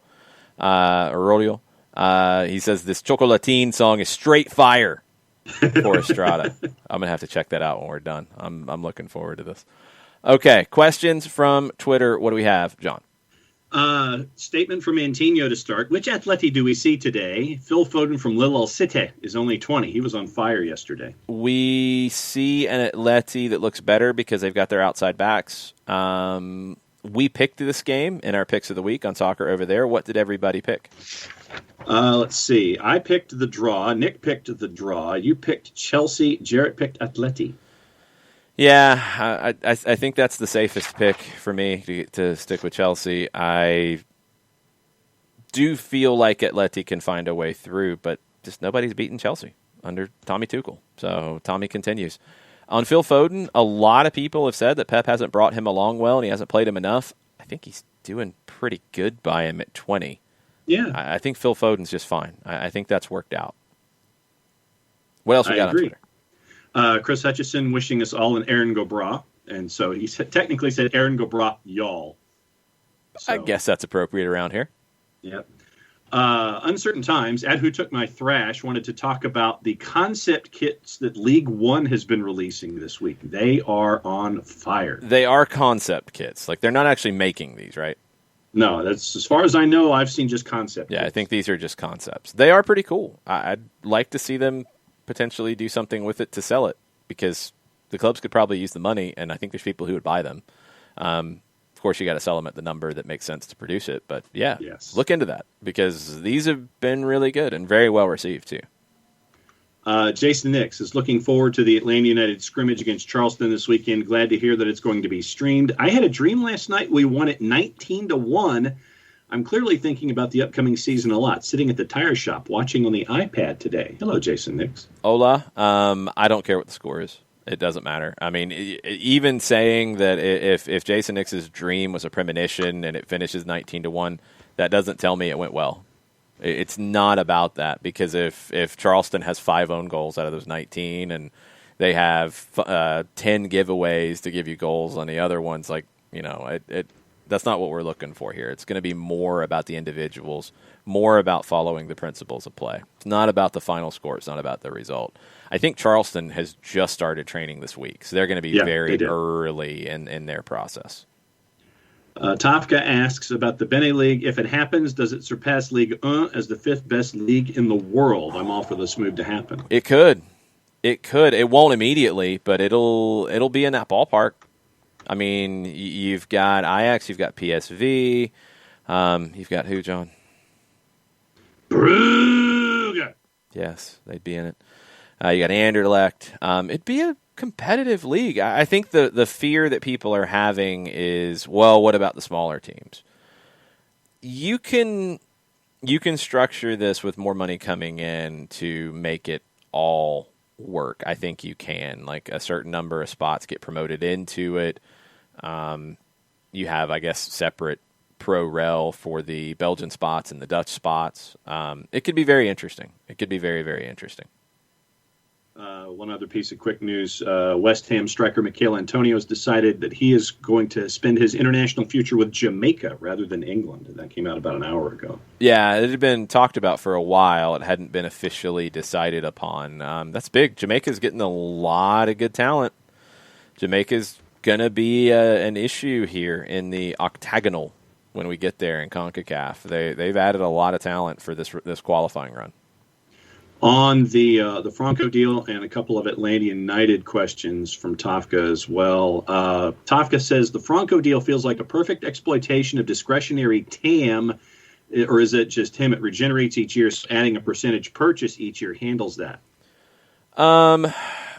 Well, I mean, if it's 2.8 is what you're putting out for 5 years, which is how it's been reported, and the salary is not going to be huge, I don't think it's discretionary TAM at all, actually.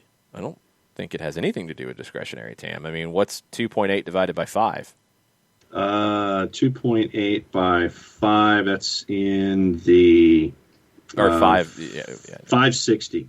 So $560 a year, and you're not going to pay him over $1 million a year. He's probably going to be paid in the $300,000 to $600,000 range. So no, I don't even know if you have to get into discretionary TAM here. Maybe a tiny bit, but yeah, I think the structure of it is to help you with the cap. I think also it's just because, look, if you don't have to do it now, don't do it now, because it's going to be the situation that Defensa had with Martinez.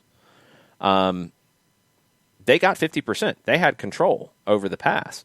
If they wanted to do anything down the road, then they had to deal with the whatever relationship they had with River on him. But yeah, they had control of the pass at 50%. It's the same situation that Rivers had with Borre from Atleti. They've got 50%. If they want to re-up and do a new deal with him, they have to pay more money to Atleti at that time. This is kind of where it's gone. This is kind of where it's gone. And if you don't have to pay all the money up front, don't. Smart business. Yeah. So if it works out, then yeah, Independiente will get all the money they are prone to get from Atlanta in this deal. If for some reason it doesn't, it gives you outs. And yeah, you're picking him up at a point where it's a little bit more of a gamble, because you did go after Martinez, you did go after Giannetti first. Franco does play a different type of center back at Independiente. Is he going to be able to make that adjustment? He's got the characteristics too, but you have to see it. If for whatever reason it doesn't work, okay, then you have different outs along the way, it seems like. So it just makes sense from a structure standpoint. If you don't have to pay all the money now and you can pay it later, pay it later. Yeah, Tafka says he was referring to the rumor that other 50% was being purchased over coming years. Yeah, again, it's not abnormal for South American deals to go down this way. It is a little different for an MLS team to structure it this way, but if this is the way teams do business, then do it. It makes sense. Nathan Pugh is in this morning. Thoughts on LeBron becoming a partial owner in Fenway Sports Group? Elite athletes / millionaires joining in for expansion of branding and sports reach. Will this become more of a norm moving forward? Yeah, it's a smart investment. I mean, these athletes know what they generate for people, right? So if they're looking to invest money, why would they not invest it in something they know? It just makes sense. I know a lot of people are like, oh, look, he's trying to buy into a baseball team. See, everything's good with baseball. I think he's buying into Liverpool as much as he's buying into anything else. Yeah. And I think also there's talk out there that they could be looking at getting involved in MLS potentially. They could be looking at getting involved in the NWSL, and that could be something that he wants to get involved in, as we've seen a good number of NBA players get involved in those leagues. So it's a good development. It's an exciting development, and for Fenway, for Liverpool, for every team associated with Fenway Sports Group, it's a good thing to have a big superstar attached to your club now. Trey Morrison, will the fact that Franco played previously with Barco help much with picking up the new system and culture, or will it really not matter since they're different parts of the pitch position-wise? Is it like football where position groups tend to hang with the same group? No, I mean, it doesn't matter because Barco hasn't played under Gabriel Heinze either, and it's far more about Gabriel Heinze's system than anything else. It's just going to be Franco getting the reps on the ball and just not playing long as much as he normally has, and just also not being skipped in terms of build-up, just being more involved in build-up. It just takes time, I mean, you'd have loved to have... You went after Martinez and Giannetti because they're players that are more familiar with that way of playing. He is not. Doesn't mean he can't do it. We've seen Miles Robinson develop into a center back on the ball who can be very good. It just takes time. It just takes time, and it will be a little bit of a work in progress because of when you're getting him. But the relationship with Barco doesn't help in that way. It just helps in, look, it's somebody that he knows, somebody who they both came up at the same club, so they're going to be friends. I mean, Barco will help get him settled, that kind of stuff. That's where it helps. And more than anything, this locker room is so South American. It's probably the most comfortable locker room for Alan Franco to walk into outside of the one that he's known his whole career at Independiente, because he's going to feel at home straight away. Yeah. Matt Wagner, the format of the scrimmage must be designed to give lots of players the opportunity to play with 4 30-minute periods. Any predictions of unexpected shining stars in this one? No, there's no way to call something like that. I mean, I could do the gimmick and say like 5 guys and just pick out names and sure. But no, there's no way to know anything like that. I think what you should be thinking about more going into this is not me picking out random names or anybody picking out random names. It's look at who plays with Miles Robinson whenever he's on the field. Look at how the team builds up from the back. Look at who is grouped together in the midfield. Look at how the midfield's structured. 1 behind 2, 2 behind 1. Do you see both? You probably will see both at different points. And look at who is in the wide positions and how they play. Those are things to watch for. Just pulling out names of somebody to say he's going to have a good day. I mean, they could have a good day and then they don't play again for the first team this year. It doesn't mean anything in that way. Look at the things that matter.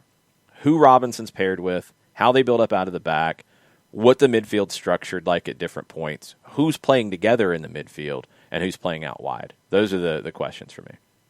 Last one on the board from Tafka. Tafka has zero problem giving the CCL to Toronto in the circumstance. The Open Cup and Canadian Championship situations, from Tafka's point of view, are not entirely the same. No matches occurred in the Open Cup in 2020 here in the U.S. The Canadian Championship was down to 2 clubs. One couldn't perform due to COVID. So that's why Tafka's all. But this is where I have a problem with that. They couldn't perform, but it wasn't forfeited, and that's what Gilmore said. If it had been forfeited because they couldn't perform, fine, then Toronto's a champion, and they've got the trophy, and they go through. It's been pushed back, so you don't have a Canadian champion. They haven't determined it, so you should go back to the last one. If Forge had said, we can't play, and Canada Soccer had said, well, we're not moving it because we have to have a winner here, and it was Toronto, then there's no argument. But the way they structured it, then Montreal absolutely has an argument. That's on Canada Soccer. Yeah. They could have handled it much easier. I mean, do you really need to play that game now? Like, no. Sorry, Forge, you really don't. So they're going to push it back. They don't have a champion. Montreal would have a claim. That wraps up the Twitters, sir. All right, Twitch Pitch, throw in your questions. I did see one about PSG's match, and that is in the Coupe de France. It is against Lille. It will be at 12:45 our time. PSG is a sizable favorite here for some reason. That's a little surprising. No Neymar. I don't know what to expect out of PSG. I really, truly don't at this point. And I also don't know how seriously they take this. Because you've got a much bigger game on the weekend at Lyon. Yep. That you have to be ready for. That's why Neymar's not playing today. I don't know. I'm looking to see if the lineups are out. Now we're still at possible lineups at this point. I don't think it's a first-choice lineup at all. I think Lille needs this trophy, potentially, more than PSG does. Lille on the weekend, let's see what they have coming up. I don't think they face as difficult of an opponent. They face Nîmes, who's at the bottom, and 19th out of 20. So, yeah, I think Lille goes for this more, and PSG doesn't. I don't know what to expect out of PSG. I think when they take their foot off the gas, they're nowhere near the same kind of team. So, my pick would be Lille. Yeah. Right now, PSG is a minus 137. Lille is a plus 376. And your 90-minute result is a plus 261.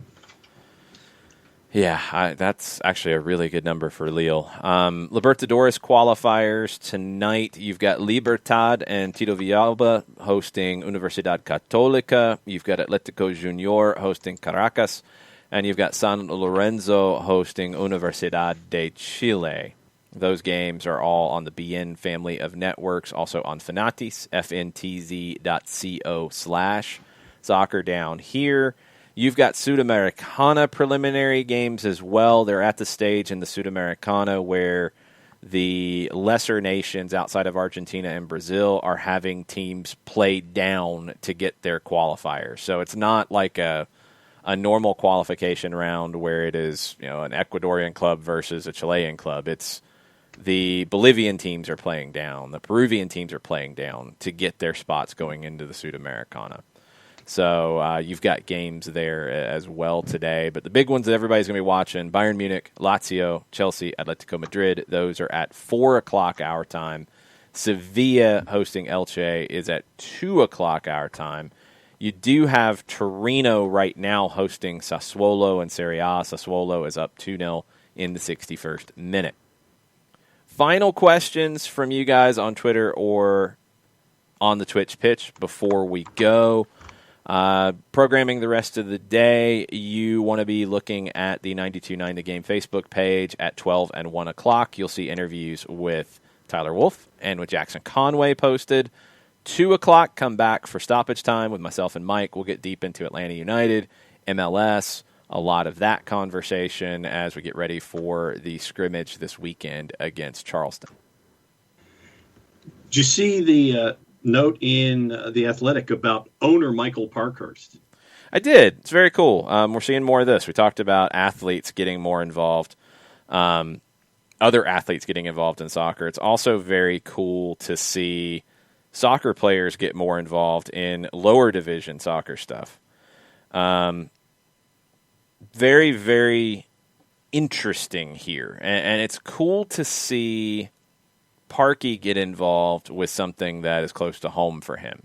He talked about how when he was growing up, you had the Rhode Island Stingrays, and they were a big deal to kids before you had the New England Revolution, and those were your heroes. Well, he's getting involved in the Rhode Island club that is headed into the USL next year? 23. 23. So he got some time. Not sure exactly what his role is going to be outside of being part of the ownership group long term. I think he's going to be an advisor, and maybe he gets more involved. It's very cool. Very cool to see these guys stay involved. You've got Parky, you've got DeMarcus Beasley, you've got Charlie Davies, you've got a number of them getting involved. Landon Donovan, Tim Howard, Drogba in his time in Phoenix, and so to add Parkey, I just thought that it was cool to see that Parkey is getting involved and engaged in something back home, and he gets to keep wearing he wears a different hat now as part owner as things come online, hopefully by 23. DK asked about the interviews with Wolf and Conway. It's going to be facebook.com/929thegame. They're going to get posted at 12 and 1, which actually means I need to go because I need to put some videos together to get them posted, and I need to get ready for stoppage time and eat some lunch and all those things. It's a busy day in the Atlanta soccer world. It's a very, very busy day in the soccer world at large. We'll be back tomorrow morning. We will recap Champions League. We will get into any, feedback on those interviews. Actually, tomorrow on our show, we can go ahead and tease it. Ben Lundgaard interview will be posted. Had a chance to talk to Ben. You'll get to hear that tomorrow on the show at 11 o'clock. Looking forward to it. It's kind of a hectic time. There's a lot of people who are getting their shots right now. There's a lot of people who are just overwhelmed by everything going on. Look out for the people around you. Thanks for the reminder, Ricky. It's something we always do try to stress. Look out for the people around you, anybody that might be having a hard time right now, trying to just navigate all this craziness in the world. Make sure the people around you are doing okay. Do what you can to look out for them. Try to make the world a better place if you can today. We'll be back tomorrow. Mucha plata, y'all. Mucha plata, y'all.